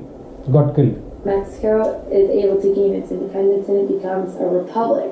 During this time, a whole bunch of other countries in Central America also declare their independence at the same time. So what you need to know about Mexico's independence movement is that it's led by two Catholic priests, and then of course their names, Hidalgo and Morelos. And there's a flag. Very nice. Alright, other important people of the South American independence movements would be this guy right here. His name is Jose de San Martin. And over here we've got Simon Bolivar. So, did I tell you, when you learn about the history, what you should do? Write down the person's name. So that's what is done here. When you talk about Latin America, these names are important. San Martin and Spanish in Peru. Peru is another place. You want to know where Peru is? Peru is another place in. So we'll see distance between Mexico and Peru. Peru. Yeah. Where is Peru? This is Peru. Okay? Mexico and then that's Peru.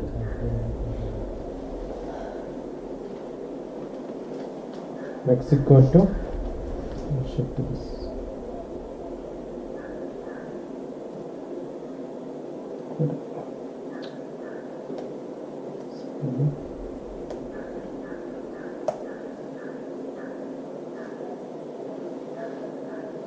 This is Peru.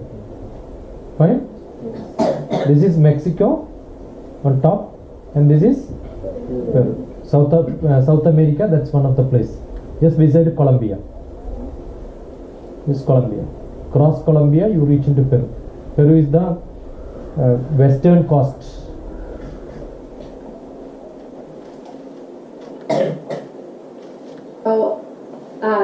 San Martin freed Argentina. Bolivar went along leading revolts all over South America. He was called the George Washington of South America. So He is because called these the guys, South America, George Washington of South America. That means he was almost equal to George Washington. those countries in South America are free or independent. And then of course there's Brazil. Brazil was controlled by You must have heard Brazil many times, no? In the games. But you know where is Brazil? The largest portion in the South America. See, this whole portion is called Brazil. It's almost equal to United States of America. Equivalent to USA in area wise. It's a large area. Fine? It's called Brazil. See, this is almost equal to USA, right? This is USA. Many states together. This is Brazil.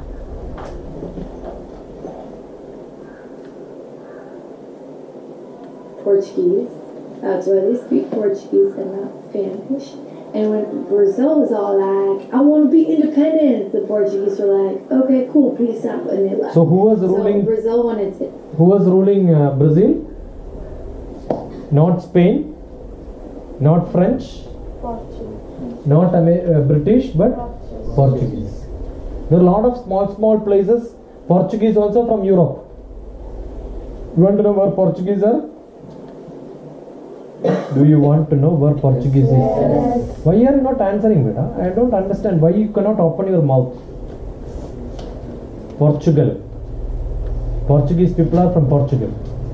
See. Spain, French, France. They are all people. European people are the greatest people. United Kingdom, they also came to America. France people came to America. Portugal people also came to America. And they also came to the East, India side. Fine? Portuguese came to India? Independence and a bloodless revolution. The Portuguese left and they were like, obrigado, which means thank you. I learned that when I was in Brazil. So here you can see Brazil. And right there, that's where Miss West's family lives. Right there. Alright, problems with the Latin American independence movements. The biggest problem was that it was really hard to set up a democracy. So what happens are these countries start being controlled by small groups of people. We call them oligarchies. It's not always the best situation. People wanted a democracy. And then in some countries... It's not a large colony. It's all small. Portugal some places and French some other place. British some other place. They're all small places. So there was no united fighting. They're controlled by caudillos or dictators who take over. They control by force with the use of the military. It's no good. No good at all. So that's all you need to know about the... See, it's Spanish America. It's all Spanish people who are in America. An American independence movement focus on vocabulary and important people. That's it for this unit. Hi! That's a lighter one. We'll take a little serious one. Hello and welcome to an AP World History lecture on Latin American Revolution. 1750 to 1900. Their culture is very different. They've never been to Spain or Portugal, more than likely. They've never really left Latin America. And so when it comes to, they're the true Americans during this era in regards to creating unique cultural tendencies that are separate from what you would find in Spain or Portugal. Your next class is going to be your mixed races, your mixed movement starts, which makes it a lot more complex than what we had up here in the United States. They're the landowners. They are the ones who resist the outbreak of major rebellions. Well, one of the biggest things is the Napoleonic War issue for control. So let's discuss Mexico. Mexican Independence Day is celebrated on September 10th because Hidalgo, a priest, issues what's called the Decreto de Dolores. And Dolores was the city where he basically decided to create this independence movement. What he wanted, what the goal of his revolution was independence from Spain He wanted to redistribute the lands of Mexico and get rid of that encomienda hacienda system. There's nothing for the 30 fucker It's totals all under. on the Mexican. He will go into Venezuela as well in 1820 and brings his troops in, and he was able to defeat a weak royalist army there with the help of San Martin. He officially steps down from Gran Colombia, the present Guyana, in Europe because the rebellions over here really made sense Few people, from the San other Martin. Latin American states. You must know the place names. You must also know the names of people and the year. Right? Yeah. When Napoleon shows up in Portugal, a puppet for the Creoles of independence movement in like Uruguay and Paraguay, San Martin, you can see he liberates Chile and Peru. Bolivar is seen as a liberator of Venezuela, Colombia, When you learn Ecuador. about Latin America, you learn long history. That is because each one is different part. One is Peru, that's in the middle part, and then you have got that small island. What is it called? Haiti, and then you have got Mexico. All these are different portions and ruled by different, not same colony by Britishers alone. No, you have got different people ruling it.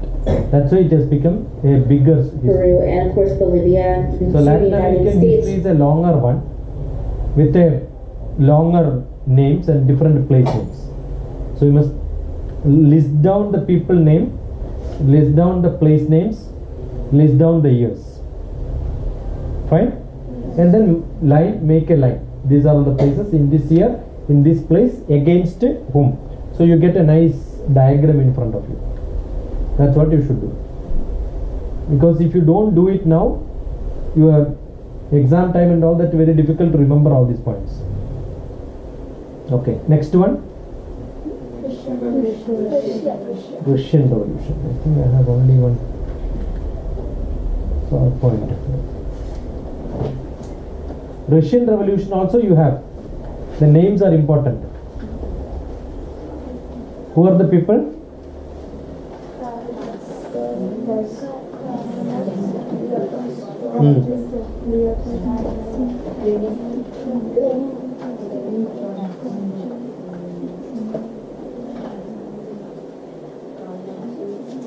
Lenin.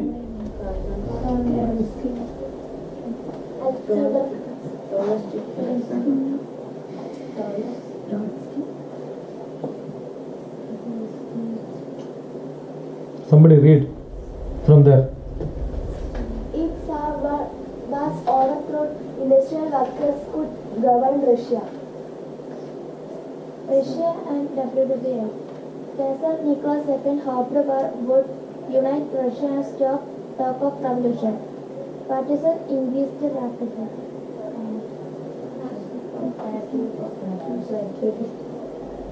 Russia and WWI. Russia was not ready for war. Russia lacked factories, supplies, transportation system, modern equipment, competent military leaders. Which year could be this? You tell me, Russian. Now we have gone up to 1900. Correct or not? Yes. So when will be this? Early 1900. Fine? Yes. Each one, after one another only you are learning. So Latin America is over in 1900. So this is the 1900 early part. When is that year? 1990. 1915 it starts. Okay. Conditions worsened. In 1915, Nicholas II took command of Russian military. If Russia failed in WWI... What is WW1? Don't read WWI. WWI. What is WWI? What is WWI? World War One. That is WW1. Yeah. So would Nicholas II.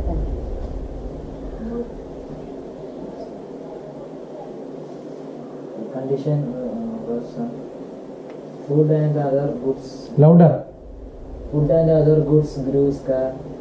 Scarce. Scarce means? Scare means less. Scarce. Very less. The scarcity. Peasants grew. Peasants means? Farmers. Yes. Peasants means farmers. Farmers become desperate. Nicholas II went to war. Nicholas II went to war. Left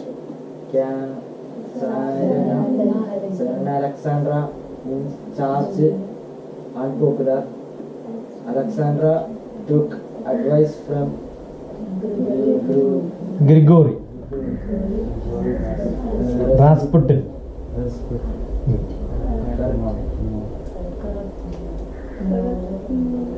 Revolution begins.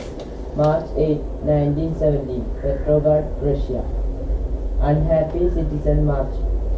Police soldiers were sympathetic.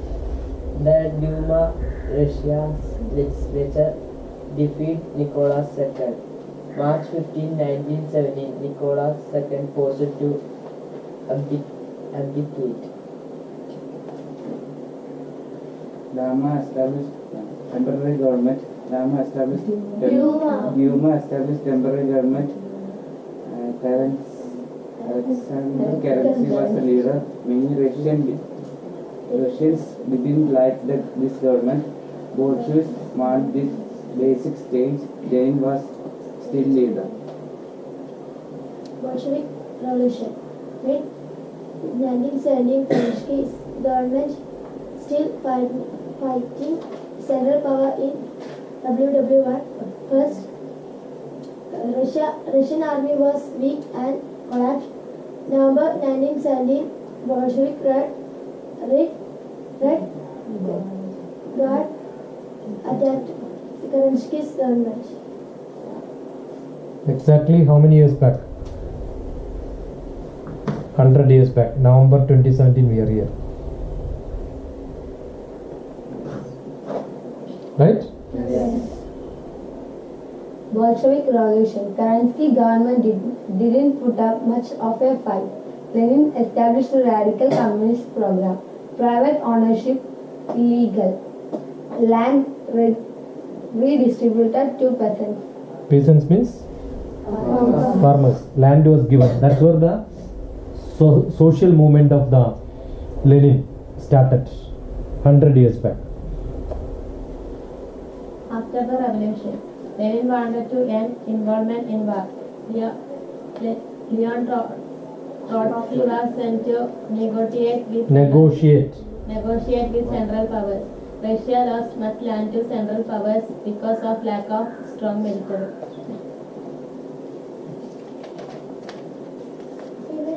Some Russians disliked the Negotiations. and their results. Opponents. Negotiation. See, I wanted to get something from you. I negotiate with you.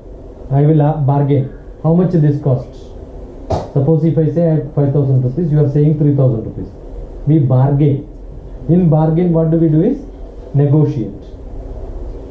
So what did they do? Some Russians disliked negotiations and the result. When there was a real requirement between, government started redistributing this whole land to private people. All the peasants, all the farmers. But then, whenever you get something free, then you start negotiating, right? Assume that the road is to be widened. Land is to be given to government. Do you think they will just like that they will give? They will negotiate. What the negotiation? Give me another land in some other place or give me this much money. Now there is a pipeline issue in the Gale. In Kozhikode. There was a bandh. Everybody started striking. Burning happened on the road. Because they were not negotiating properly. They started fighting or negotiating. One is fighting.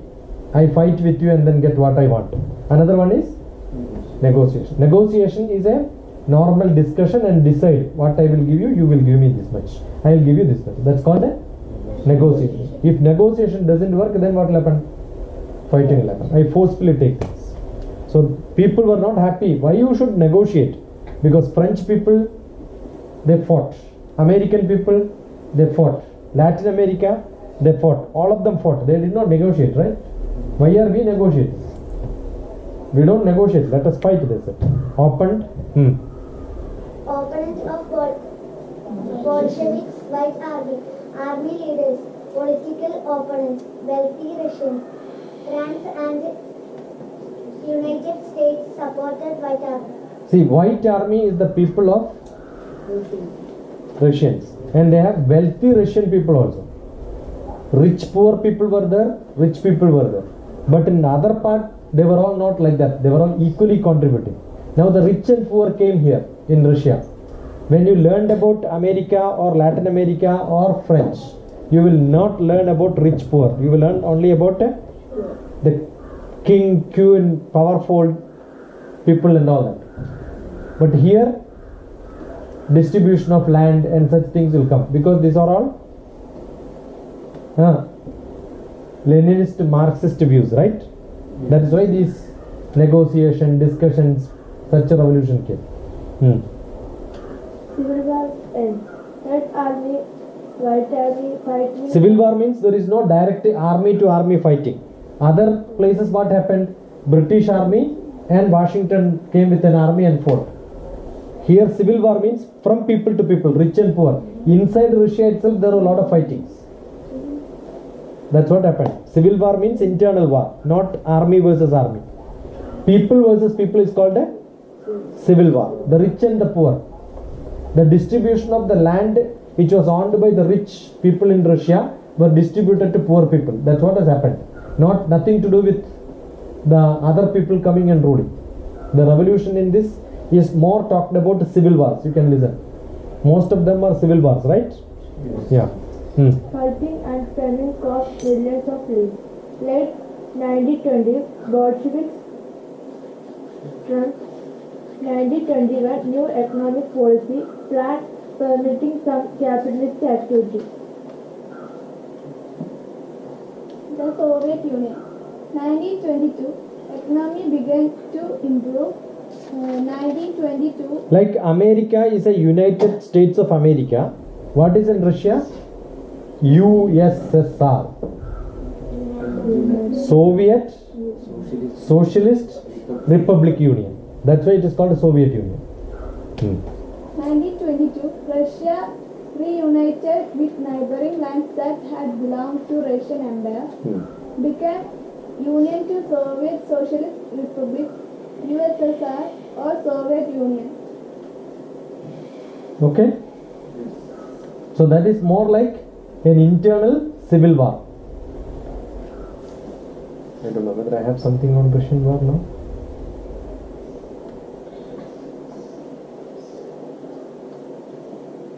So who are the people who are into that? Lenin. Anybody else? So it's more like a Lenin revolution, correct? Or Russians are part of the Lenin movement. Then we have which one? Chinese, right? Do I have Chinese here? Chinese is again like Russia. You will listen to some of the people oriented movement, not army. They're all, yeah, Russian revolution. You want to see this? Yeah, I think this is good.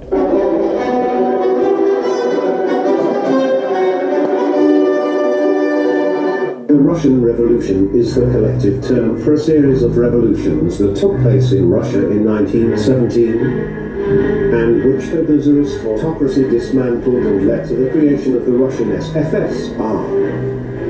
The emperor was forced to abdicate. So when was that? Term for a series of revolutions that took place in 1917. 8th March. 8th November, right? Yeah. Today is which day? 5th November. 8th November will be here, right? We can have a celebration. 100 years of Russian. Russia in 1917. And you see why is it important? It's called a, what is it called? November 7 to 18. Then what is it called? Why November war has to be called as Russian October Revolution? Eh?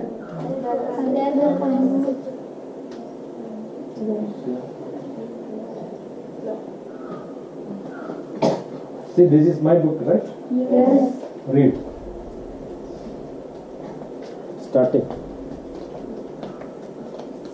Simple life is a courageous life. Life is not very simple. On the surface, life seems as simple as the answer to these questions. Try answering the following questions one by one before reading further down. How long did the 100-year war last? How long the 100-year war lasted? You come here. Pick up the book. What was the last sentence she read? Don't. What was the last sentence she read? The war was last ended 1000. What was the last sentence she read?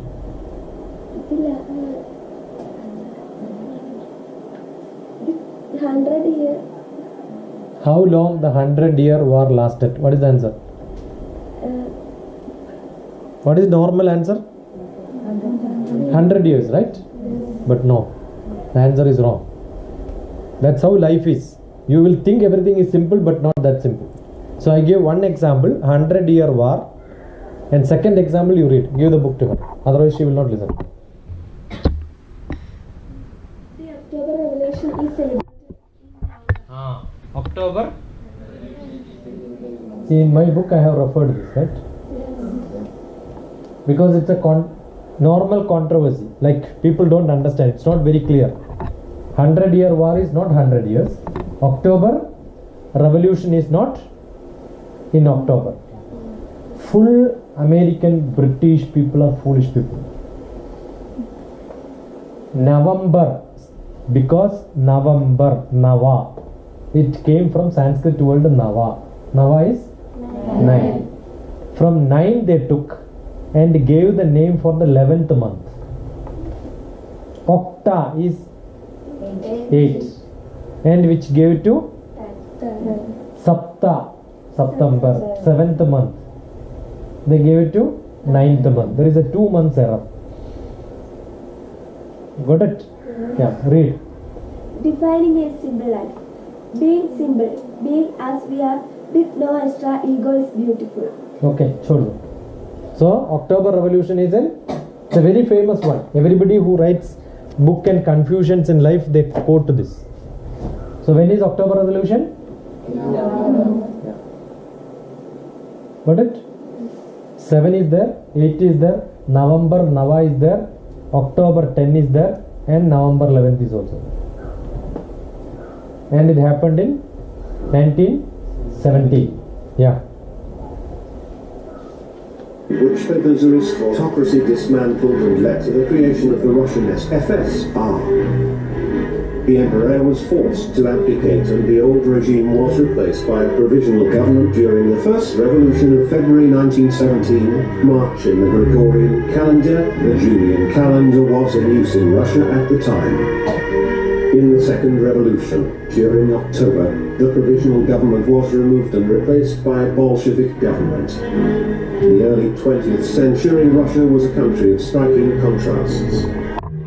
80% of the population was made up of peasants who lived a life not very different from that of their ancestors from the Middle Ages. At the other end of the social spectrum were writers, artists, composers, scientists perfectly familiar with Western lifestyles.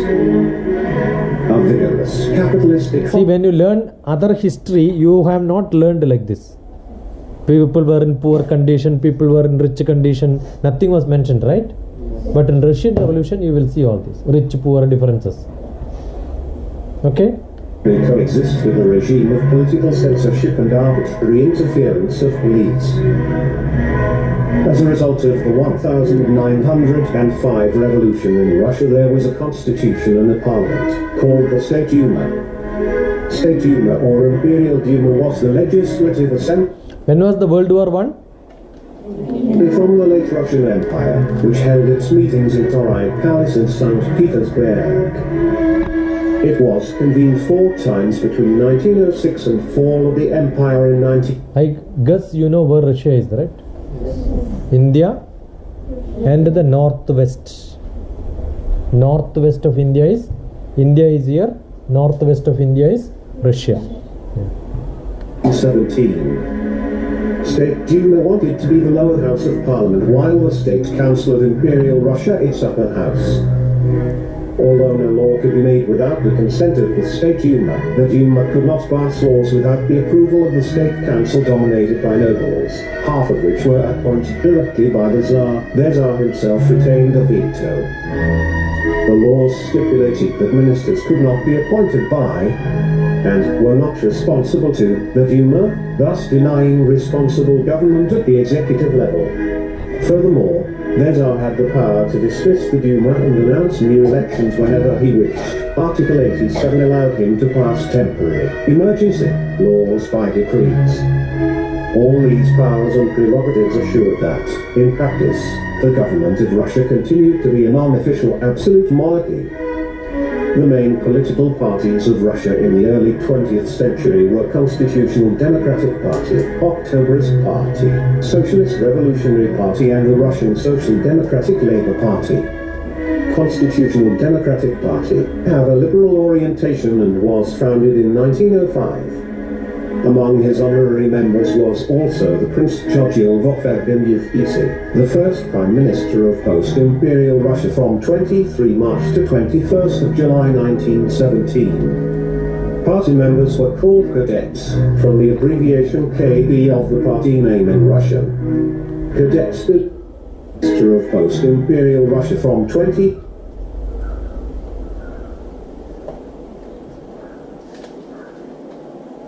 March to 21st of July 1917. Party members were called cadets, from the abbreviation KB of the party name in Russian. Cadets believed in changes produced by the parliamentary method. They were in favor of a government that emanates from a democratically elected parliament. This type of government would have in the lead the Tsar, which would have been a constitutional monarch, having a role for protocol, and the Parliament, which would be responsible for drawing up a democratic constitution. Cadets were supporting private ownership of land, private agriculture and industrialization. At first, cadets supported the war against the Central Powers, but in 1915 they changed their options. Octoberist Party was a non-revolutionary Russian political party of the sector, previously called the Union of October 17th. The party's program was based on moderate constitutionalism, calling for the implementation of the October 1905 proclamation of Tsar Nicholas II. Founded in late October 1905, the party was led in 1906 by industrialist Alexander Gachkov, who received support from the liberal lower nobility, businessmen and some bureaucrats. Socialist Revolutionary Party had a democratic socialist program and had the support of the Russian peasantry. Their policy can be described broadly as being one leftist, although more moderate than the Bolsheviks. Their intention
gradually turned into economic and political demonstrations.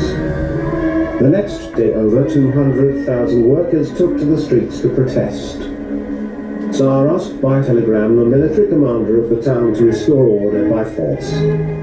On the morning of March 11, the city was occupied by soldiers, and things seemed to be back to normal. The killing of 40 civilians in Neamsk Square the same day led to rebellion from Petrograd garrison. These 160,000 soldiers were crowded into spaces which in peacetime were housing only 20,000 people. Soldiers killed officers, occupied public buildings and looted shops. What is the regiment? Some tried to send troops to Petrograd and dissolve. What is the regiment? Huh? The military group is called regiment. Now you have seen there is cavalry. Cavalry means horse.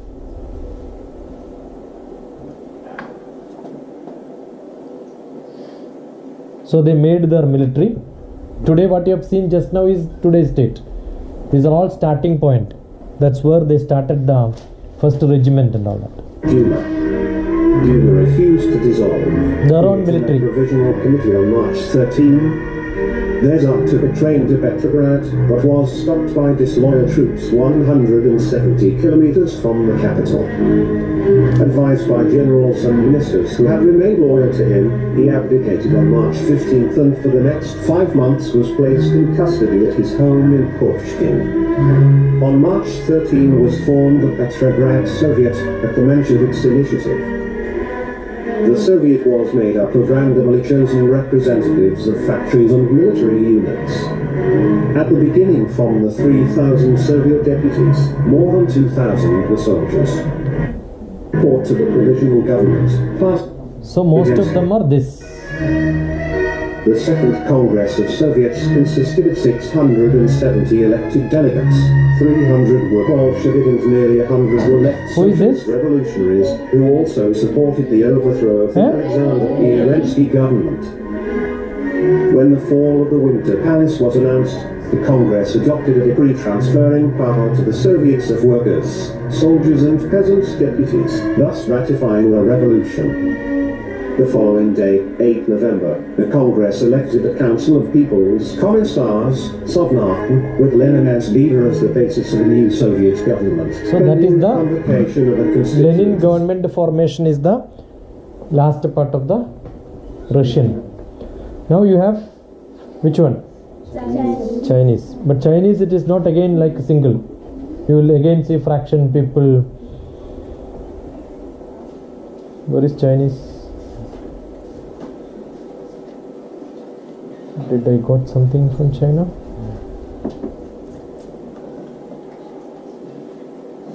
Anything is there? Yeah. This is China. Mao.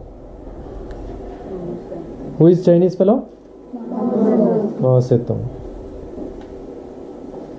And another fellow is? Yeah. So there are 2 or 3 major people in Chinese. 2 people or 3? Only 2? Selected works of Mao Zedong, the Chinese Revolution, and this is actually his selected work. After 5,000 long years, China has become an organized republic. This sleeping lion was awakened only a century ago when the American educated. What is that you have seen now? Sun Yat-sen. Great Wall of China. Took a stand against the Chinese imperial system. Who is father of modern China? Mother? And ineffective. And he replaced it with the First Republic of China. As the first president of China, he based the republic around his famous 3 people's principles. These 3 principles were national. Which are the 3 principles? Nationalism, democracy, democracy, and the livelihood of the people. Livelihood. His ideas and his leadership redirected China on a new path away from the imperial system.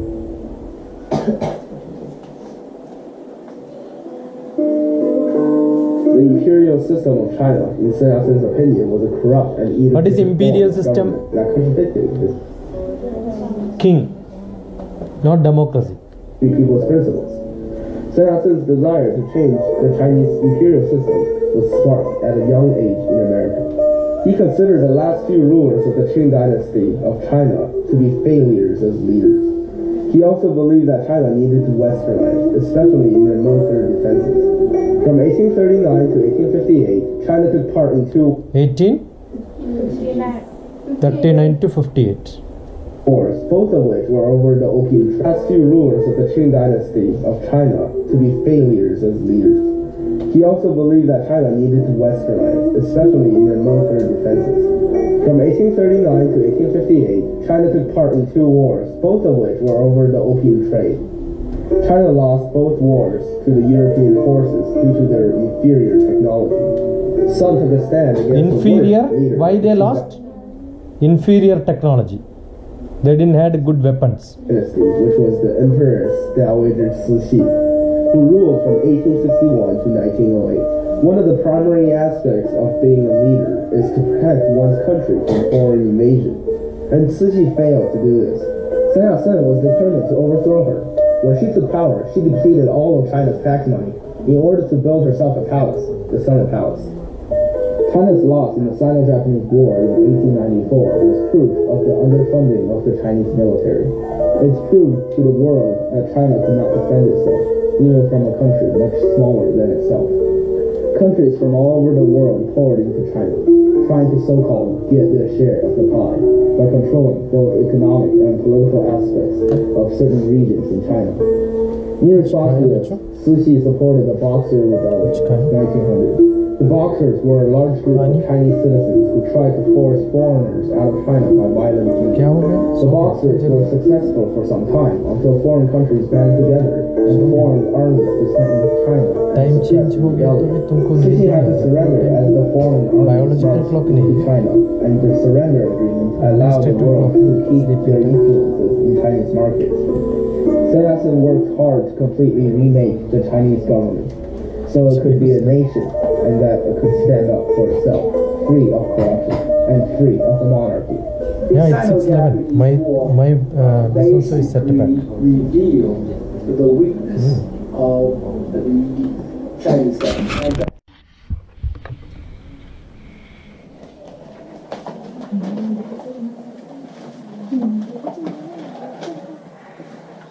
Switch on that light button.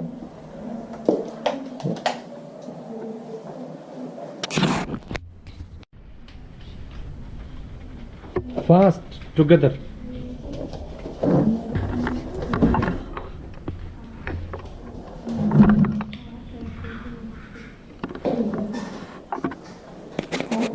ഗുരു എന്ന് പറയുന്നത് Brahmashri KPC അനുജൻ ഭട്ടതിരിപ്പാടാണ്. ബ്രഹ്മശ്രീ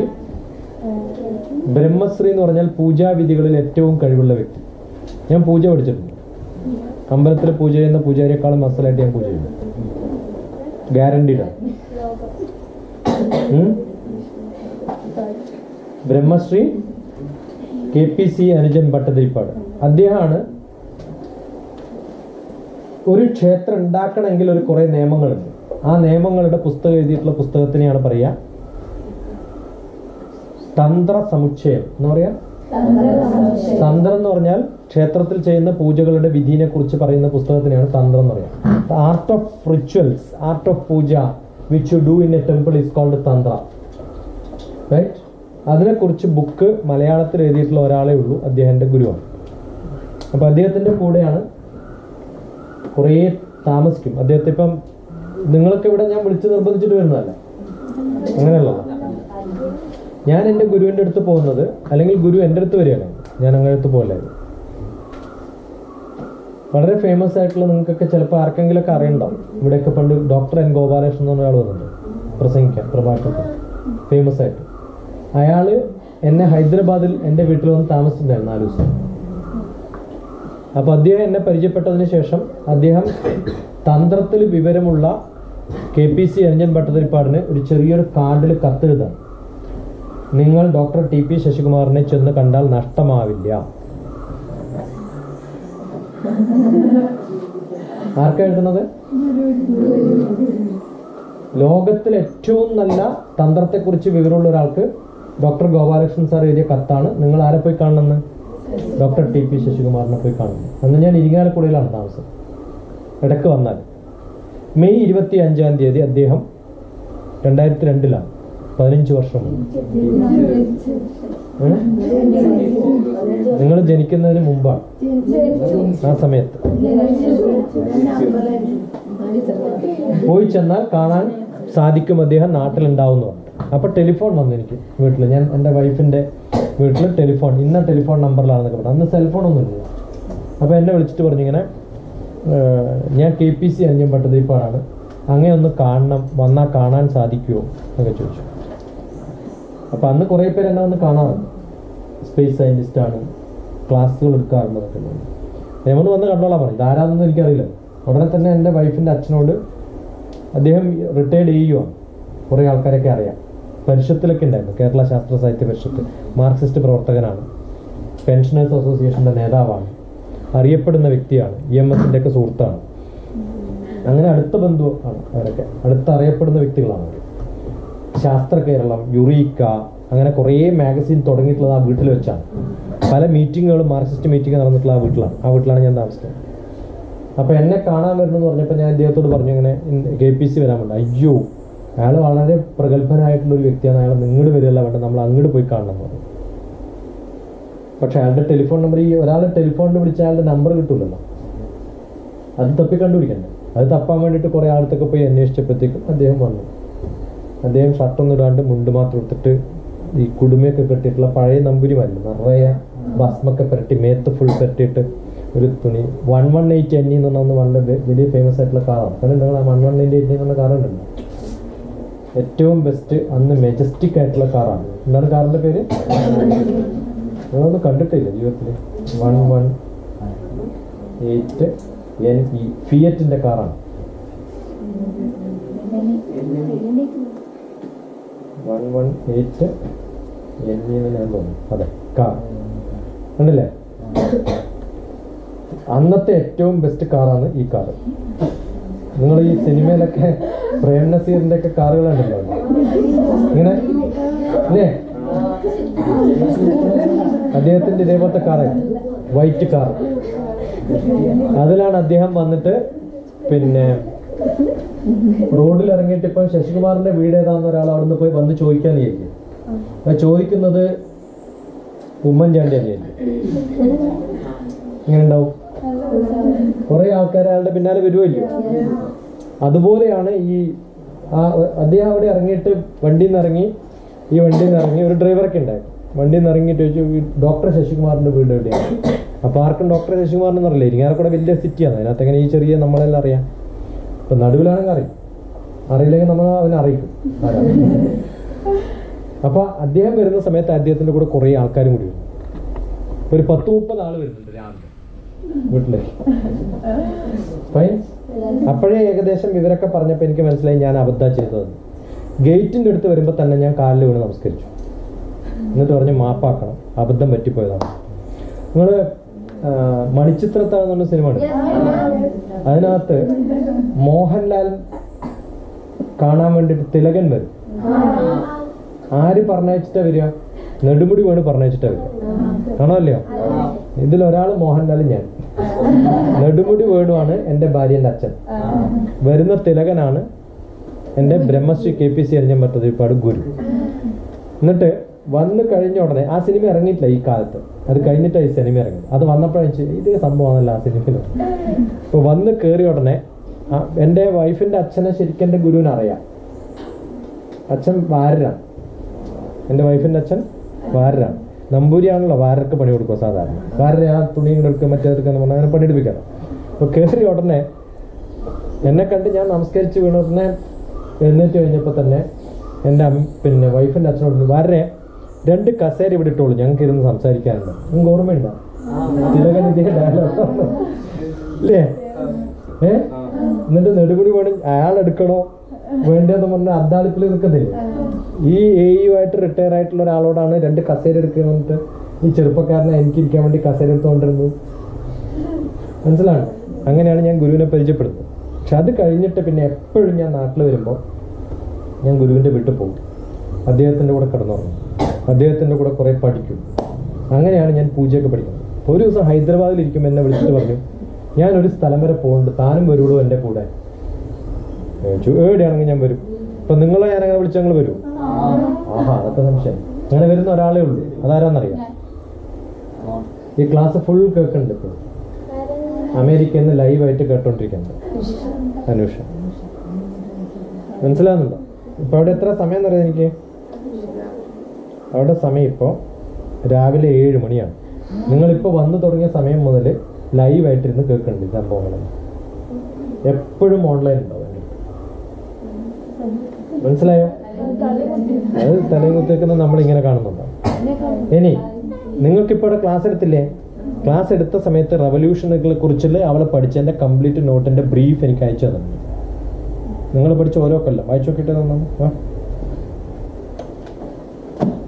എന്താ വായിക്കും? The American Revolution. Before 1773, Boston Tea Party protest tax on tea imports. 1775, year vice എഴുതി വെച്ചോ. ഇതാണ് ഞാൻ നിങ്ങളോട് പ്രിപ്പയർ ചെയ്യാൻ പറഞ്ഞത്, ആണോ അല്ലയോ? അത് പ്രിപ്പയർ ചെയ്തിട്ടുള്ള നോട്ടുകൾ അയച്ചു തന്നെ എനിക്ക്. ഇപ്പൊ എൻ്റെ സ്റ്റുഡൻ്റ് ആണോ? നല്ല സ്റ്റുഡൻ്റ് ആണോ? മനസ്സിലായോ? ഇവിടെ ഇരിക്കുന്ന ക്ലാസ്സുകളുടെ നോട്ടുകൾ ഓൾറെഡി അമേരിക്കയിൽ നിന്ന് പ്രിപ്പയർ ചെയ്തിട്ട് അയച്ചു തന്നെ. ഇനി അവളുടെ റൂം കാണണോ നിങ്ങൾക്ക്? तुम्हारा रूम दिखाओ बच्चों. मैं देखता हूँ इधर कनेक्ट कर सकते हैं तो उसमें आता वीडियो. वो वेब कनेक्ट करे तो आता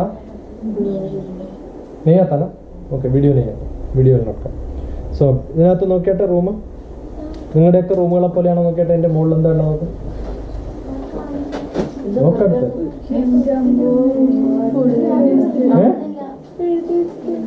റൂമിന്റെ മുകളിൽ ഫുൾ तुम्हारा डायरी दिखाओ ना, डेट वाइज क्या प्लान है? കണ്ട നിങ്ങളുടെ റൂം ഇങ്ങനെ ഉണ്ടാവോ? പ്ലാനറ്ററി സിസ്റ്റം दिखाओ, सोलर. अभी लाइट ऑफ कर सकते हैं बेटो? ലൈറ്റ് ഓഫ് ചെയ്താൽ കംപ്ലീറ്റ് ഗ്ലിറ്റർ ചെയ്യും. റേഡിയം ലാമ്പ് വെച്ചിട്ടാണ്. E=mc². അതിനപ്പുറത്ത് മാപ്പ്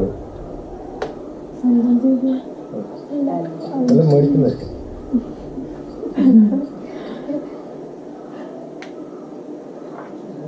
क्यों नहीं आ रहा है ग्लिटर? एक मिनट अभी ऑन कर. Okay.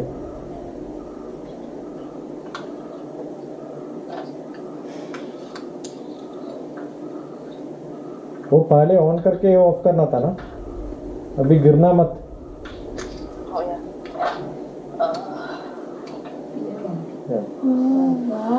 Actually, it's morning, so.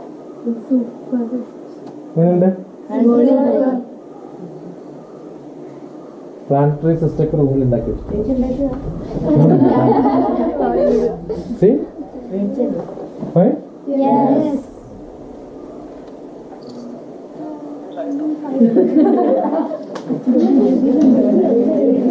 അപ്പൊ ഞാൻ എൻ്റെ ഗുരുവിൻ്റെ അടുത്ത് എപ്പോൾ വിളിച്ചാലും പോവായിരുന്നു.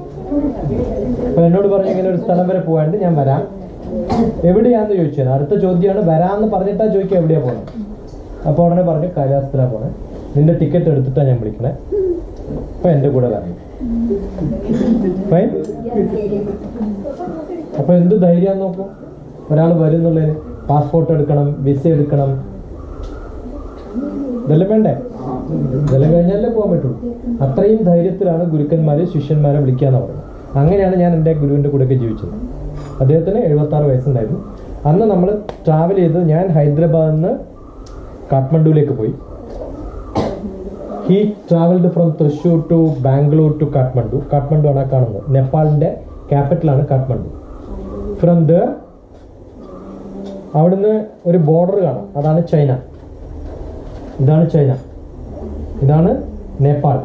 So you have to drive from here to here. It takes 2 days. 2 ദിവസം. കാരണം കുറേ ഹൈറ്റുള്ള സ്ഥലമാണ്. അപ്പോൾ അവിടെ പോണ സമയത്ത് ഇവിടെ താമസിക്കുന്നവർ കുറേ ഹൈറ്റിൽ പോകുമ്പോഴത്തേക്കും നമുക്ക് മൂക്കുന്നും ചെവിന്നും ഒക്കെ ചോര വരും, ബ്ലഡ് പ്രഷർ മാറും. So you have to stay there for some 1 day. Adjust ചെയ്യണം. എക്ലമറ്റൈസേഷൻ എന്ന് പറയും ഇംഗ്ലീഷിലാണ്. So to get acclimatized, then travel ഇവിടെയുള്ള ഈ ബ്രിഡ്ജിൻ്റെ പേരാണ് friendship bridge, Nepal and China border. അപ്പോൾ ചൈന വരെ ബോർഡർ വരെ ഒരു വണ്ടി പോവും, നമ്മളവിടെ ഇറക്കും, നടന്നു പോകണം നമ്മൾ ലഗേജൊക്കെ എടുത്തിട്ട്. ഇപ്പോൾ 10-15 ദിവസത്തേക്ക് താമസിക്കാനുള്ള ലഗേജൊക്കെ പാക്കിലാക്കിയിട്ടുണ്ടാവും, ഭക്ഷണം അടക്കം കൊണ്ടുപോകും. ഫൈൻ. അവരില്ലെങ്കിൽ അവിടെ നിന്നുള്ള നൂഡിൽസല്ലേ കിട്ടുള്ളൂ, അല്ലെങ്കിൽ നോൺ വെജാണ് കിട്ടും, നമുക്ക് ഇഷ്ടമില്ല. അപ്പം നമ്മൾ അവിലും പിന്നെ മുന്തിരിയും കപ്പലണ്ടിയും അല്ലെങ്കിൽ നട്ട്സും അങ്ങനെയൊക്കെ കൊണ്ടുപോകും. അതൊക്കെ കഴിഞ്ഞിട്ട് then we have to drive all the way and this is where we have to go. Okay, എത്ര കിലോമീറ്റർ ആണെന്നൊക്കെ ഞാൻ പിന്നെ പറയാം. ഏകദേശം 1000 കിലോമീറ്റർ ഓടിക്കണം, ഓടിക്കഴിഞ്ഞ വണ്ടി. വേറൊരു റൂട്ടുണ്ട് ഡൽഹിയിൽ നിന്ന് നേരെ നോർത്തിലേക്ക് പോയിട്ട്, ഇതാണ് മാനസ സരോവർ, ഇതാണ് രാക്ഷസ്ഥൽ, ഇതാണ് കൈലാസ്. ഇതേ സ്ഥലത്ത് നമ്മൾ ജോയിൻ ചെയ്യും ഇവിടെ പോയിട്ട്. ഈ റൂട്ടിൽ വരുന്നവർ ലാസ റൂട്ട് എന്ന് പറയാം, ചൈനയിലെ ലാസ റൂട്ട് വഴിയാണ് നമ്മൾ പോവുക. ഇന്ത്യയിൽ നിന്ന് വേറെ റൂട്ട് നേരിട്ട് കാഠ്മണ്ഡു പോവാണ്ട് നേപ്പാളിൽ പോവാണ്ട് ഇന്ത്യ ചൈന ബോർഡർ കടന്നിട്ട് പോകുന്ന റൂട്ടാണ്. ഇതുവഴി പോവാണെങ്കിലും പോവാം. ഇതാണ് മാനസ സരോവരം, ഇതാണ് രാക്ഷസ്ഥൽ എന്ന് പറയുന്ന സ്ഥലം. അത് രണ്ടും ഇന്ത്യയിൽ നോർത്ത് ഭാഗത്ത് വരുന്ന പിന്നെ ഈ മൗണ്ടൻ ആണ്. ഇത് സാറ്റലൈറ്റ് ഇമേജ് ആണ്, IRS സാറ്റലൈറ്റ് ഇമേജ് ആണ്, റിസോസാറ്റ്. ഇതാണ് കൈലാസം. ഈ ഭാഗത്തുള്ള സ്ഥലത്തിനെയാണ് ഗുർല മന്ദാദ എന്ന് പറയുന്നത്. അതാണ് ഗണേശൻ, അറിയാം, ഏകദന്തം അല്ലേ? ആ ഏകദന്തിയുടെ ജന്മസ്ഥാനമാണ്, പാർവതിയുടെ മകൻ്റെ. ഇത് ഇയാളുടെ വീടാണ്, ശിവേട്ടൻ്റെ. Okay, so this is Mount Meru Kailash എന്ന് പറയുന്ന സ്ഥലം. ഇതിൻ്റെ താഴത്ത് 4575 മീറ്ററാണ് ഹൈറ്റ്, മീൻ സീ ലെവലിൽ നിന്ന് ഈ സ്ഥലം 300 മീറ്ററാണ് നടുവിൽ. അത് 4500 മീറ്റർ, 4200 മീറ്റർ ഹൈറ്റിലാണ് നമ്മൾ പോകേണ്ടത്. അവിടെയാണ് മാനസരോവരം. അവിടെ നിന്ന് പിന്നെയും കടന്നിട്ട് 6700 മീറ്ററിനടുത്തേക്ക് എത്തണം. 2200 മീറ്റർ പിന്നെയും നടക്കണം. ഇത് നടക്കുക തന്നെ വേണം. ഇത് നടന്നു വരാൻ 3 ദിവസം പിടിക്കും. ഇടയിലിടയിൽ ടെൻ്റൊക്കെ വെച്ചത് കാണിക്കും മക്കളെ. ആദ്യം നമ്മൾ പിന്നെ പോയി താമസിക്കുന്നത് കാഠ്മണ്ഡു എന്ന് പറഞ്ഞ സ്ഥലത്താണ്. അവിടെ ടെമ്പിളിന്റെ പേര് മങ്കി ടെമ്പിളാണ്, കാരണം കുറേ കുരങ്ങന്മാരുണ്ട്. ഈ നേപ്പാൾ എന്ന് പറയുന്നത് കുറേ ബുദ്ധിസ്റ്റുകളുടെ സ്ഥലമാണ്. അവിടെ ഇത്തരം കുറേ ക്ഷേത്രങ്ങൾ എന്ന് പറയുന്നത് പൂജകളൊന്നുമില്ല. അവിടെ ഇങ്ങനെ കുറേ ഒരു ഡ്രം ഉണ്ടാവും, അത് തിരിച്ചിട്ട് നമ്മൾ പൂജ ചെയ്യുക. അതിൻ്റെ ഒരു ചെറിയൊരു മിനിയേച്ചർ കൊണ്ടുവരാം ഹൈദരാബാദ്. ഇതാണ് പശുപതിനാഥ് ടെമ്പിൾ. അവിടെ നിങ്ങളൊക്കെ സൈക്കിൾ എടുത്തിട്ടൊക്കെ പോകുന്ന ആൾക്കാരുണ്ടാവുമല്ലോ, വില്ലേജിൽ നിന്ന് വില്ലേജിലേക്കും സ്കൂളിൽ നിന്ന് വീട്ടിലേക്കും ഒക്കെ. അവിടെയുള്ള ആൾക്കാർക്ക് നദി കടക്കണമെങ്കിൽ വേറെ മാർഗമൊന്നുമില്ല. ഏച്ചിയും അനിയനെല്ലാം കൂടി ഇങ്ങനെ നിന്നിട്ട് ഈ സാധനത്തിന് നല്ല സുഖം ഉണ്ടാവും. താഴെ വീണാൽ 170 മീറ്റർ താഴെ ചത്തുപോകും അത്ര. പിന്നെ സ്വന്തം വലിച്ചിട്ട് വേണം പോകാൻ. ആ കയറ് കാണാം, ഈ സൈഡിൽ ഒരു കയറ് കണ്ടോ? ആ കയറ് സ്വന്തം വലിച്ചാലാണ് അത് നീങ്ങുക, അല്ലാണ്ട് മോട്ടർ ആക്ടിവേറ്റഡ് അല്ലാതെ. അതിലൊക്കെ നമ്മൾ പോയിട്ടുണ്ട്. കാരണം അടുത്ത അമ്പലത്തിൽ പോകണമെങ്കിൽ ഇപ്പുറത്തെ ഭാഗത്തുനിന്ന് അപ്പുറത്തേക്ക് ഇങ്ങനെ വലിച്ചിട്ട് കടന്നിട്ട് പോകണം. ഒറ്റയ്ക്ക് വലിക്കണ്ടേ? യെസ്. അല്ലെങ്കിൽ താഴെ ഇങ്ങനെ ഒരു മാർഗമുണ്ട്, പക്ഷെ അതിനകത്തുനിന്ന് ഒലിച്ചു പോയാൽ വേറെ എവിടെയെങ്കിലും എത്തും. അങ്ങനൊരു കുഴപ്പമുണ്ടെന്ന് മാത്രം. ഓക്കെ, ഇതാണ് അവിടുത്തെ മാർക്കറ്റ്. എത്ര ഡിസിപ്ലിൻഡ് മാർക്കറ്റാന്ന് നോക്കി നേപ്പാളിൽ. നമ്മളെ മാർക്കറ്റൊക്കെ ഇങ്ങനെ ഉണ്ടാവും. ഓക്കെ, ഇതാണ് ഞങ്ങളുടെ ഗ്രൂപ്പ്. ഇതാണ് DrTPS ശശികുമാർ. ഫൈൻ.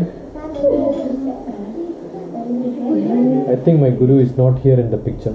ഉള്ളിലുണ്ടാവും. ഇതാണ് ഞങ്ങളുടെ വണ്ടി. ഇതിൽ നിന്ന് കുറേ പേരുണ്ടാവും. അമേരിക്ക എന്നുള്ളവരുണ്ട്, ജർമ്മനി എന്നുള്ളവരുണ്ട്, പൂനെ എന്നുള്ളവരുണ്ട്, മഹാരാഷ്ട്ര, ആന്ധ്രാപ്രദേശ് എന്നുള്ള ഒരാളുണ്ട്. ഇതൊക്കെയാണ് അവിടുത്തെ ബ്രിഡ്ജുകൾ. ചില ബ്രിഡ്ജുകൾ ഇങ്ങനെ ഉണ്ടാവും, ഹാങ്ങിങ് ബ്രിഡ്ജ്.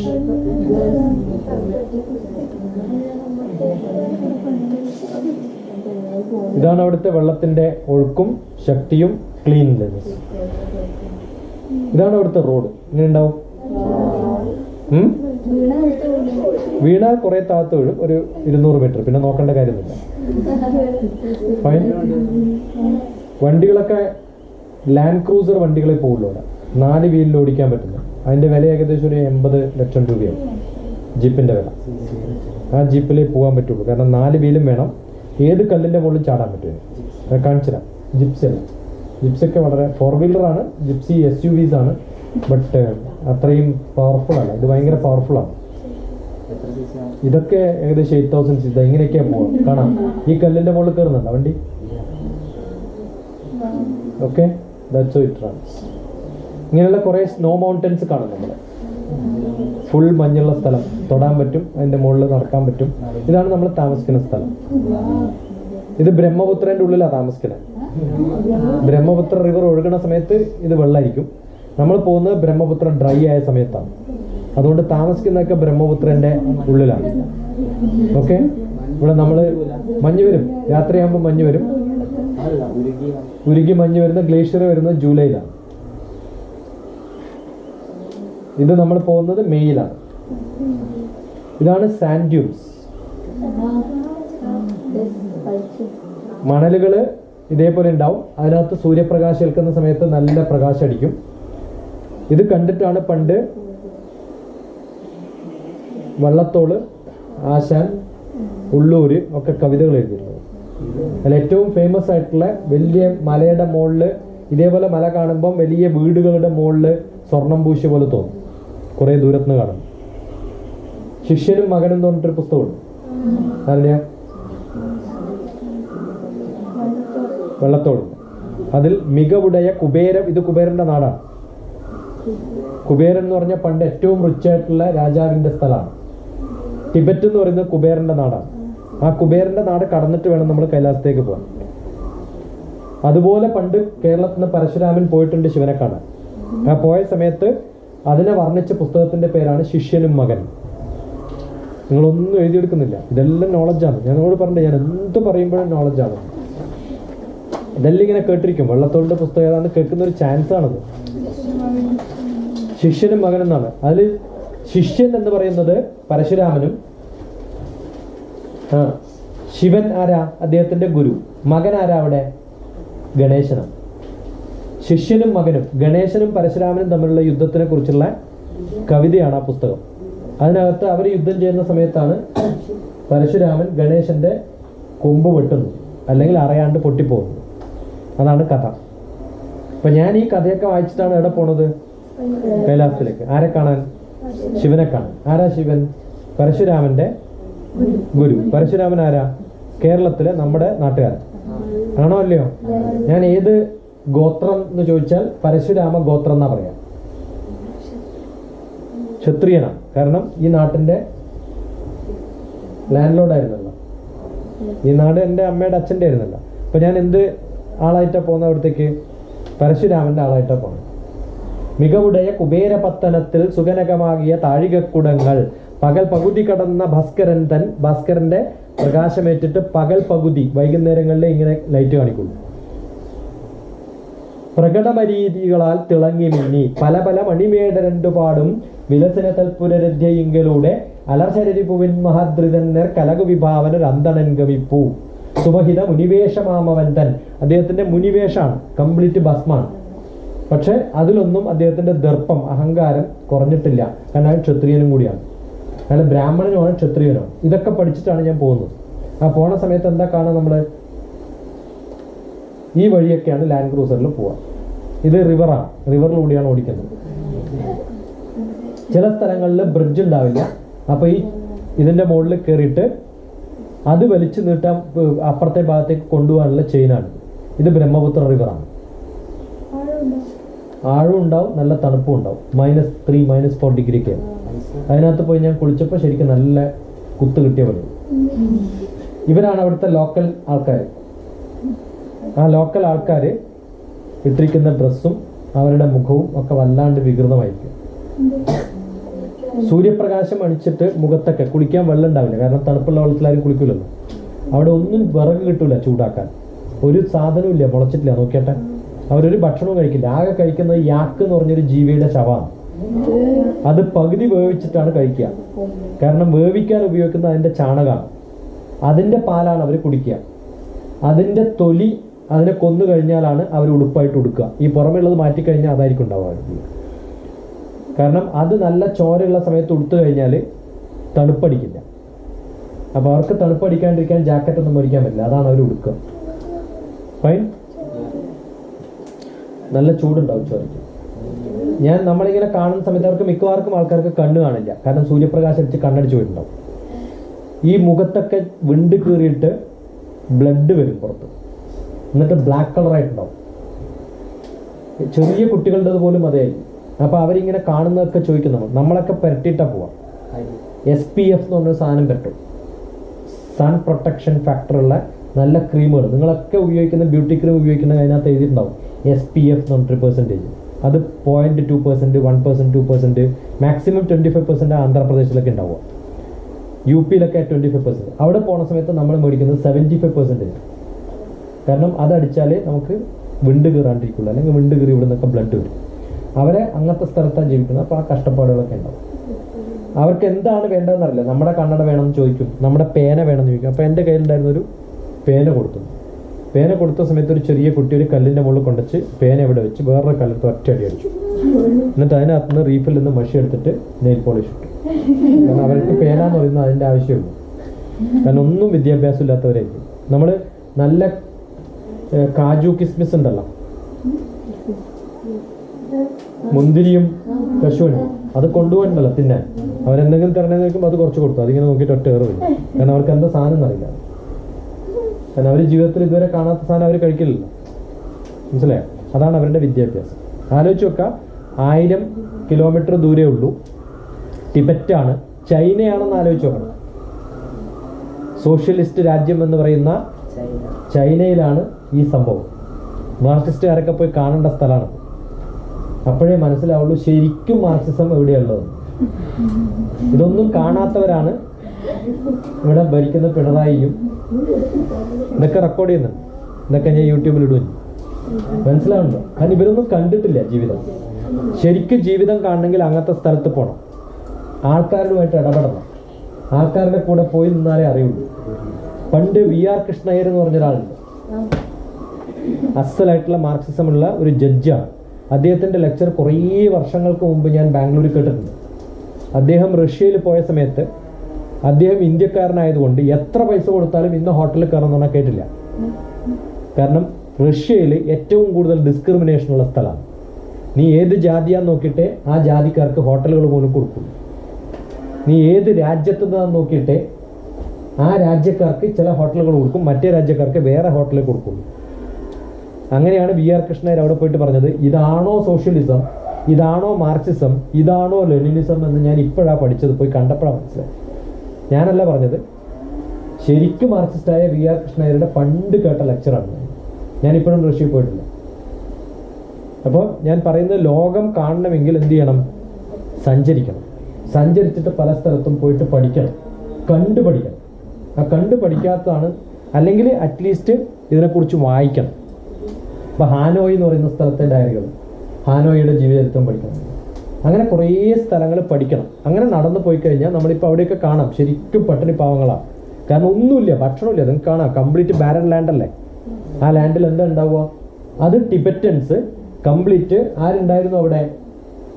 ബുദ്ധിസ്റ്റുകൾ ഉണ്ടായിരുന്നു ഇല്ലയോ? ആ ബുദ്ധിസ്റ്റുകളൊക്കെ അവിടെ നിന്നൊക്കെ അടിച്ചോടിച്ചു ആര്? ചൈനീസുകാർ. ഇപ്പോൾ ഒറ്റ ബുദ്ധിസ്റ്റുകൾക്കും അവിടെ ജീവിതമില്ല. അതുകൊണ്ടാണ് ദലൈലാമയ്ക്ക് അവിടെ നിന്ന് ചാടി ഓടി വന്നത്. ഒരാളെ അടിച്ചോടിച്ച് പുറത്താക്കുന്നതാണോ സോഷ്യലിസം? മനസ്സിലാവുന്നുണ്ടോ? അപ്പൊ ചൈന ഡെവലപ്പ് ആകുന്ന സമയത്ത് ചെയ്തിട്ടുള്ള കുറേ പ്രോബ്ലംസ് ഉണ്ട്. അതുകൊണ്ടാണ് നിങ്ങൾ റെവല്യൂഷൻ പഠിക്കുന്ന സമയത്ത് അവിടെ ഒരു ലീഡർ ആക്സെപ്റ്റ് ചെയ്യില്ല, മറ്റ് എല്ലാ ലീഡേഴ്സും 2 കൊല്ലം കഴിയുമ്പോൾ മാറ്റും. അടിപിടി ലഹളകൾ, നിങ്ങൾ ആ ഡേറ്റ് നോക്കിയാൽ അറിയാം, ആൾക്കാരുടെ ഡേറ്റുകളൊക്കെ നോക്കിയാൽ. ഇപ്പൊ നമ്മൾ ചൈനയിൽ പോകുന്ന സമയത്ത് ഇതൊക്കെ ചൈനയുടെ കൂട്ടത്തിലാണ്. അപ്പൊ ചൈനക്ക് വിശ്വാസമില്ലാത്തതാണ് ഭക്തിയും അമ്പലങ്ങളും ഒക്കെ. പക്ഷെ കൈലാസത്തിന്റെ മുകളിൽ ഇതുവരെ ഒരാളും കയറാൻ സമ്മതിച്ചില്ല ആരും. കാരണം കൈലാസത്തിന്റെ മുകളിൽ കയറി പോയിട്ടുള്ളവരൊക്കെ പിന്നെ തിരിച്ചു വന്നിട്ടില്ല. അവരോടൊന്ന് വാനിഷോ. കൈലാസം പ്രദക്ഷിണം വെക്കാനേ പറ്റുള്ളൂ, കൈലാസത്തിന്റെ മുകളിൽ കയറാൻ ആർക്കും പറ്റില്ല. അത് ഇതുവരെ അതിന്റെ മുകളിലൂടെ ഹെലികോപ്റ്റർ പോലും ഓടിക്കാൻ പറ്റില്ല. അപ്പൊ തന്നെ അത് താഴെ അടിച്ചു പൊട്ടിച്ചു പോകുന്നത്. അതാണ് അത്രയും പവർഫുൾ ആയിട്ടുള്ള സ്ഥലമാണ് കൈലാസം. ഹൈലി പവർഫുൾ ആയിട്ടുള്ള കുറേ റേഡിയേഷൻ ഉള്ള സ്ഥലമെന്നാണ് സയന്റിസ്റ്റുകൾ പറയുന്നത്. ആ സ്ഥലമാണ് പണ്ട് കാലത്തെ ഭാരതീയർ എന്താന്ന് വിശ്വസിച്ചത്? ശിവന്റെ സ്ഥാനമാണെന്ന് വിശ്വസിച്ചത്. ഈ ശിവന്റെ സ്ഥാനം എന്ന് പറയുമ്പോൾ ശിവലിംഗത്തിനൊരു ഡൂം ഷേപ്പാണ്, ആണോ അല്ലയോ? അതേ ഷേപ്പാണ് എല്ലാ ന്യൂക്ലിയർ പവർ പ്ലാന്റിനുള്ളത്. ന്യൂക്ലിയർ പവർ പ്ലാന്റുകളൊക്കെ ഷേപ്പ് എങ്ങനെയാ വരിക?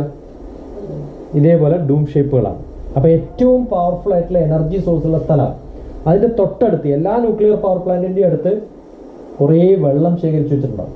കാരണം എപ്പോഴാണോ റേഡിയേഷൻ കുഴപ്പമുണ്ടാകുന്നത് അപ്പം തന്നെ വെള്ളത്തിൽ മുക്കണം. അങ്ങനെ മുക്കാൻ ഉപയോഗിച്ചിട്ടുള്ള വെള്ളമാണെന്നാണ് എന്ത് മാനസരോവരും രാക്ഷസ്ഥലം. രാക്ഷസ്ഥലം എന്ന് പറയുന്നത് മാനസരോവരാണിത്, തൊട്ടടുത്താണ് രാക്ഷസ്ഥലം. മാനസരോവരത്തിൽ ഇഷ്ടം പോലെ കിളികളെയൊക്കെ കാണാം, പക്ഷെ രാക്ഷസ്ഥലം ഒന്നിലും കാണില്ല. അവിടെ ഒരു ടെമ്പിളും ഇല്ല. ആകെയുള്ളത് ഈ ഒരു റിച്വലാണ്. അത് നമ്മളും ചെയ്യണം. കുറേ കല്ലുകൾ എടുത്ത് വെച്ചിട്ട് പറയാം, ഒന്ന് സന്തോഷം, അടുത്തത് സങ്കടം, ഒന്ന് സുഖം, അടുത്തത് ദുഃഖം, ഒന്ന് ആരോഗ്യം, ഒന്ന് അസുഖം. ഇതെല്ലാം കൂടിയതാണ് ജീവിതം. ഇതിനെ എങ്ങനെയെങ്കിലും ബാലൻസ് ചെയ്യലാണ് നമ്മുടെ ജീവിതത്തിൻ്റെ ലക്ഷ്യം. ഇതാണ് മാനസരോവരം, ഇതാണ് കൈലാസം. ഈ സ്റ്റെപ്പ് വഴി കയറിപ്പോയി ശങ്കരാചാര്യർ, ഈ സ്റ്റെപ്പ് വഴി കയറിപ്പോയി പാണ്ഡവന്മാർ പിന്നെ തിരിച്ചു വന്നിട്ടില്ല. ശങ്കരാചാര്യർ മാത്രമേ തിരിച്ചു വന്നിട്ടുള്ളൂ എന്നാണ് വിശ്വാസം. ഈ സ്റ്റെപ്പ് കയറിയിട്ട് ഈ സ്റ്റെപ്പ് വഴി കയറാൻ നോക്കിയിട്ടുള്ള ജൈൻ മഹർഷിമാരിൽ 23 പേര് ഇവിടുന്ന് വാനിഷായി, പിന്നെ അവരെ കണ്ടില്ല. അതാണ് ആകെ ഡോക്യുമെന്റഡ് ആയിട്ടുള്ള അതിന്റെ മുകളിൽ കയറാൻ ശ്രമിച്ച ആൾക്കാരുടെ കഥ. ഈ ഡോറിന്റെ പേരാണ് യമദ്വാർ. യമൻ എന്ന് പറഞ്ഞാൽ അറിയാലോ. അപ്പോൾ ആ യമദ്വാറിലൂടെ ഞാൻ കടന്നു പോയാൽ പിന്നെ ഞാൻ ഒരു പ്രാവശ്യം മരിച്ചു എന്ന് അർത്ഥം. യമന്റെ അടുത്ത് പോയി കഴിഞ്ഞാൽ പിന്നെ മരിച്ചില്ലേ. അങ്ങനെ ഞാൻ മരിച്ചൊരു വ്യക്തിയാണ്. കൈലാസത്തിൽ ഒരു പ്രാവശ്യം പോയാൽ പിന്നെ അടുത്ത ജന്മമാണെന്നാണ് വിശ്വാസം. ഒരു പ്രാവശ്യം കൈലാസത്തിൽ പോയി മരിച്ചിട്ടുണ്ട്, അതിന് മുമ്പ് 4 പ്രാവശ്യം മരിച്ചിട്ടുണ്ട്. ഇത് 5ാമത്തെ ജന്മമാണ്. ഒക്കെ ഉണ്ട്. ഓക്കെ, ഇതുവഴിയാണ് കടന്നുപോയത്. നിങ്ങളുടെയൊക്കെ അച്ഛൻ്റെയോ അച്ഛൻ്റെ അച്ഛൻ്റെയോ അച്ഛൻ്റെ അമ്മയുടെ അടുത്തൊക്കെ പോയി ചോദിക്കുക, DrTP ശശികുമാറിന്റെ പേരെന്താണ്? വെള്ളത്തിൽ വീണ മോൻ അറിയാം. അപ്പൊ അങ്ങനെ ഒരു മരണം ഉണ്ടായിരുന്നു. അതാണ് അന്ന് ഏട്ടൻ പറഞ്ഞത്, ഒക്ടോബർ 2-ാം തീയതി. ഇവിടെയുള്ള മലകളിലൊക്കെ നിങ്ങൾക്ക് ആനയുടെ ഷേപ്പ് കാണാം. കണ്ടുവാ, ആന കിടന്നുറങ്ങുന്ന ഷേപ്പാണ് നിങ്ങൾ കാണുക. ഇതേ കൈലാസം നമ്മൾ അപ്പുറത്തെ സ്റ്റെപ്പ് കണ്ടില്ലേ, അതിന്റെ ബാക്കിലെ ഭാഗത്ത് നോക്കിയാൽ വലിയൊരു ആന നിൽക്കുന്ന പോലെ പറക്കാം. അതുകൊണ്ട് ഈ പർവ്വതത്തിന്റെ പേരാണ് മേരു. മേരു എന്ന് പറഞ്ഞാൽ ആന എന്നർത്ഥം. ഇതാണ് മഞ്ഞ് ഉള്ള സമയത്ത് രാവിലെ ഒരു 2 മണിക്ക് ഞാൻ എടുത്ത പടമുണ്ട്. ഞാൻ ഏകദേശം ഈ ഭാഗം ഇവിടെ വരെ പോയിട്ടുണ്ട്, ഈ അടുത്ത് വരെ. ഇതുവഴിയാണ് നമ്മൾ നടന്നു പോകേണ്ടത്. നമ്മൾ നടന്നു പോകുന്ന വഴികൾ ഇങ്ങനെയാണ്, കല്ലിൻ്റെ ഇടയിലൂടെ. ഇതാണ് ലോകത്തിലെ ഏറ്റവും ഹയസ്റ്റ് പൊസിഷനിലുള്ള വെള്ളമുള്ള സ്ഥലം. ബാക്കി എല്ലായിടത്തും ഗ്ലേഷ്യറോ സ്നോ ആയിരിക്കും, വെള്ളമായിട്ട് കാണില്ല. ഇത് ഗൗരി കുണ്ട് എന്ന് അറിയപ്പെടാം. പാർവതി കുളിച്ചിരുന്ന സ്ഥലമാണ്. ഇപ്പൊ അത്രേ വെള്ളമുള്ളൂ. നല്ല വെള്ളമുള്ള സമയത്ത് ഇത് ഫുൾ നല്ല വലിയൊരു ലേക്ക് ആയിരിക്കും. ഇറ്റ്സ് എ ബിഗ് ലേക്ക്. ഇതാണ് ഗ്ലേഷ്യർ. ഒരു ഗ്ലേഷ്യറിൽ നിന്ന് നമ്മളിങ്ങനെ നടന്നു പോകുന്ന സമയത്ത് അതിൻ്റെ ഇടയിൽ കുറേ ആഴത്തിൽ വലിയൊരു കുഴി കാണും. അത് ഏകദേശം 100 ഫീറ്റ് താഴത്തായിരിക്കും. കാല് സ്ലിപ്പായാൽ താഴത്തെത്തും. അപ്പം അറിയാതെ പതുക്കെ നടന്നു പോകണം, ചിലപ്പം സ്ലിപ്പാവും. അങ്ങനെ കുറേ പേര് മരിക്കും ഇതുവഴി പോകും. അതുകൊണ്ടാണ് അധികം ആൾക്കാർ പോവാത്തത്. നമ്മൾ 140 പേര് മാനസ സരോവരം വരെ പോയിട്ട് അവിടുന്ന് 3 ആളാണ് പ്രദക്ഷിണത്തിന് പോയത്. ബാക്കി എല്ലാവരും 136 പേരും അവിടെ കാത്തിരുന്നു. ഒരാൾ തിരിച്ചു പോയി. ഞാൻ നടക്കാൻ പോയി. എൻ്റെ ഗുരു വന്നിട്ടില്ല. ഞങ്ങൾക്ക് നടക്കാൻ പറ്റില്ല, അത്രയും പ്രായമുള്ളവർക്കൊന്നും പറ്റില്ല. ഞാൻ നടന്നിട്ട് തന്നെ പോയി. ഒരാൾ കുതിരപ്പുറത്ത് പോയി, ഒരാൾ യാക്കിൻ്റെ പുറത്താണ് പോയത്. അതിനൊക്കെ വാടക കിട്ടും. ഞാൻ നടന്നിട്ട് തന്നെ പോയി. ഇതേപോലെ പ്രദക്ഷിണം വെക്കുന്ന ആൾക്കാരുണ്ട്. ഞാൻ 3 ദിവസം എടുത്തത് പ്രദക്ഷിണം വെക്കാൻ. ഇതേപോലെ പ്രദക്ഷിണം വെക്കുന്ന ചില ആൾക്കാരുണ്ട്. കിടന്നിട്ട് എവിടെയാണോ കൈവെക്കുന്നത് അവിടത്തേക്ക് പിന്നെ നടക്കുക, അവിടുന്ന് പിന്നെയും കിടക്കുക. 41 ദിവസമൊക്കെ എടുക്കും പ്രദക്ഷിണത്തിന്. അതിൽ കുറേ ബ്രിട്ടീഷുകാരും അമേരിക്കക്കാരും ഒക്കെ നമ്മൾ കാണും. ഇതാണ് നമ്മൾ വരുന്ന വഴി. ഇങ്ങനെ 54 കിലോമീറ്റർ. ഇത് ഏകദേശം ഒരു 1/2 കിലോമീറ്ററാണ് നിങ്ങൾ കാണുന്നത്. മടുക്കൊന്നുമില്ല. ഇതാണ് നമ്മൾ. ഇതിൻ്റെ അകത്തൊരു 4-5 കണ്ണടകൾ ഉണ്ടാവും. ഇതിന്റെ പുറമെ ഒരു കണ്ണട ഉണ്ടാവും, ഒരു തൊപ്പി ഉണ്ടാവും, അതിൻ്റെ ഉള്ളൊരു തൊപ്പി ഉണ്ടാവും, കുറേ ജാക്കറ്റുകൾ ഉണ്ടാവും. ഫൈൻ. ഇത് നമ്മൾ തിരിച്ചു വന്നതിന് ശേഷമുള്ള പിക്ചറാണ്. ഇതാണ് എൻ്റെ ഗുരു. ഞാൻ ബനിയനിട്ടിട്ടാണ് നിൽക്കണേ. ഇവരെന്തിട്ടിട്ടാണ് നിൽക്കണ നോക്കട്ടെ, ജാക്കറ്റും കോട്ടും ഒക്കെ. ഇദ്ദേഹം എന്തിട്ടിട്ടാണ് നിൽക്കണേ, ഒന്നുമിടാ. എനിക്ക് പോലും വിറക്കുന്നുണ്ടെന്ന് കണ്ടറിയാലോ മുഖം ഉണ്ടോ ഇല്ലയോ. അദ്ദേഹം ഇങ്ങനെ നിന്നിട്ട് ശിവശിവ ശിവശിവ ശിവശിവ എന്നായിട്ട് തണുപ്പൊന്നുമില്ല അവിടെ. ഇതാണ് എൻ്റെ ഗുരു. എങ്ങനെയുണ്ട്? അദ്ദേഹമാണ് എന്നെ പൂജകളൊക്കെ പഠിപ്പിച്ചത്. അവിടെ നിന്ന് ആൾക്കാരൊക്കെ വലിയ ക്യാനിലൊക്കെ വെള്ളം ശേഖരിച്ച് കൊണ്ടുവരും. തിരിച്ചു വരുന്ന ഫ്ലൈറ്റിലൊക്കെ നിറച്ചും വെള്ളമായിട്ട് ഇങ്ങോട്ട് കൊണ്ടുവരുന്നത്. കാരണം ഏറ്റവും നല്ല ശുദ്ധജലം കിട്ടുന്ന സ്ഥലമെന്നാണ് വിശ്വാസം. ഇതാണ് എൻ്റെ ഗുരു. ഇവര് ഗുജറാത്തിൽ നിന്നുള്ള ഒരാളാണ്. ഇദ്ദേഹം പൂനെ എന്നുള്ളൊരു സ്ത്രീയാണ്. ഇവർക്കൊന്നും നടക്കാൻ പറ്റില്ല. ഇവരുടെ ബോധയിൽ പോയി. മാനസ സരോവരത്തിൽ എത്തുമ്പോഴത്തേക്കും അവരുടെ പ്രഷർ പോയി, ചെവിയിൽ നിന്ന് ചോര വന്നു, നിലത്ത് വീണ് കിടന്നു. പിന്നെ അവരെ കൊണ്ടുപോയി അവിടെ നിന്ന്. ഇദ്ദേഹത്തിന് ഇവിടെ നിന്നിട്ട് അവിടെ തന്നെ നിന്ന്. ഇവർക്കൊന്നും വരാൻ പറ്റില്ല. ഇദ്ദേഹം കുതിര ബുക്ക് ചെയ്തു. പക്ഷെ പിറ്റേ ദിവസം അവിടത്തേക്ക് പറഞ്ഞാൽ എനിക്ക് പേടിയാണ്, ഞാൻ വരുന്നില്ല. അപ്പോൾ ഈ 4 ആളിൽ ഞാൻ മാത്രമേ പോയിട്ടുള്ളൂ. ഞങ്ങളൊരു റൂമിലാണ് താമസിച്ചത്. അപ്പോൾ ഇതാണ് ഓക്കെ.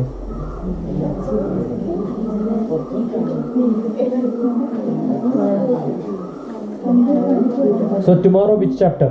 Heat ആണോ വേറെ എന്തെങ്കിലും?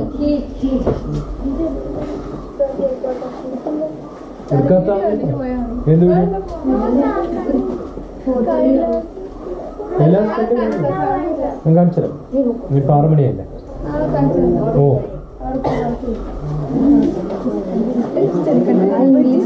അപ്പൊ നാളെ ഹീറ്റ് പഠിച്ചിട്ട് വരിക. പഠിപ്പിച്ചിട്ടെങ്കിലും വായിച്ചാൽ മനസ്സിലാവുന്നല്ലോ ഇതിനെ കുറിച്ചാണ്. ഈസി ആയിട്ട് മനസ്സിലാവും.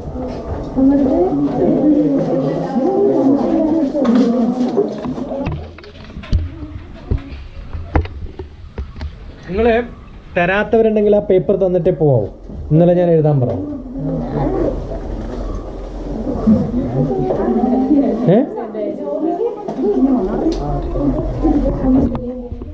ഇന്നലെ എഴുതാൻ പറഞ്ഞ പേപ്പർ കൊണ്ടുവന്നിട്ടുണ്ടെങ്കിൽ ഇന്ന് തന്നിട്ടേ പോവാവും.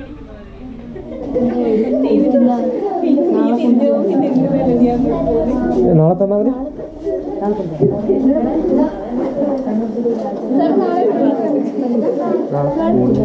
നാളെ എത്ര മണിക്കാണ് നിങ്ങളുടെ സ്കൂൾ തീരാ? 4:30. So what time will reach? അപ്പോൾ ഇനി ആകെ കുറച്ച് 1 മണിക്കൂറിൽ കിട്ടുള്ളൂ നമുക്ക്. 4:30 വന്നാൽ അപ്പോൾ എത്ര മണിക്കെത്തും? 4:45 to 5:45. 1 മണിക്കൂറേ കിട്ടുള്ളൂ. But will finish 1 chapter physics heat. Okay.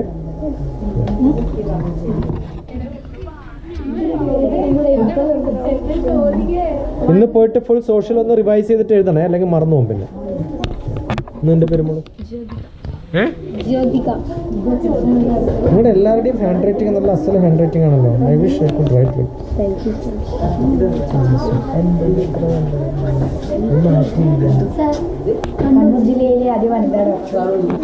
ആദ്യ വനിതാ ഡോക്ടർ ശ്രീനാരായണ ഗുരു കോളേജിൽ ഒരു സെലിബ്രേഷനിൽ അവരുടെ ആനിവേഴ്സറി ഒക്കെ ആഘോഷിച്ചിരുന്നു.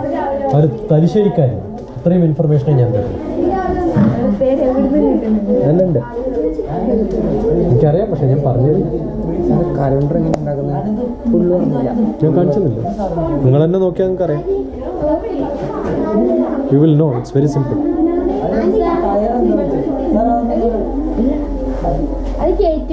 ഇപ്പോഴില്ല. അതിനകത്ത് വെള്ളം ഉണ്ടാവും മക്കളെ. അത് നിങ്ങൾക്ക് തന്നെ നിങ്ങളെ വലിച്ചു കയറ്റാൻ പറ്റും. നോക്ക് കണ്ടുപിടിക്കാം. എവിടുന്ന് കണ്ടുപിടിക്കാം? അവരുടെ സെലിബ്രേഷന് സന എന്ന് പറഞ്ഞ കുട്ടിയാണ് പ്രസൻറ്റേഷനൊക്കെ ഉണ്ടാക്കിയത്. എൻ്റെ ഒരു സ്റ്റുഡൻ്റ് അവിടെ ക്യാമ്പ് അറ്റൻഡ് ചെയ്തത്. തലശ്ശേരിക്കാരിയാണ്, ആദ്യത്തെ ലേഡി ഡോക്ടർ. ആ കേട്ടോളാം. ഇവിടെയുള്ളത്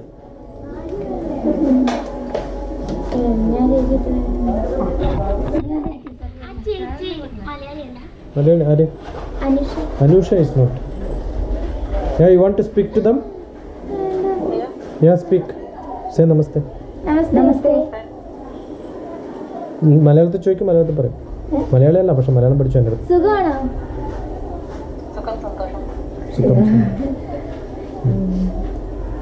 ഇവരുടെ പേര് ചോദിക്കാം.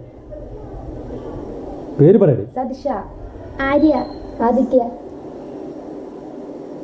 ഇവിടെ എന്താ കാണുന്നുണ്ട്? നിങ്ങളെ കമ്മി. Only able to see 2. Yeah. You are Sadrisha. Satisha. Satisha. Oh. Arya. You are Aditya. Aditya. Okay. They are the worst students among the all. She came too late today. Yeah. You came late, na? Mandala. മണ്ഡലത്തിൽ നിന്ന് എത്ര ദൂരമുള്ളൂ? Bus വരണ്ടേ?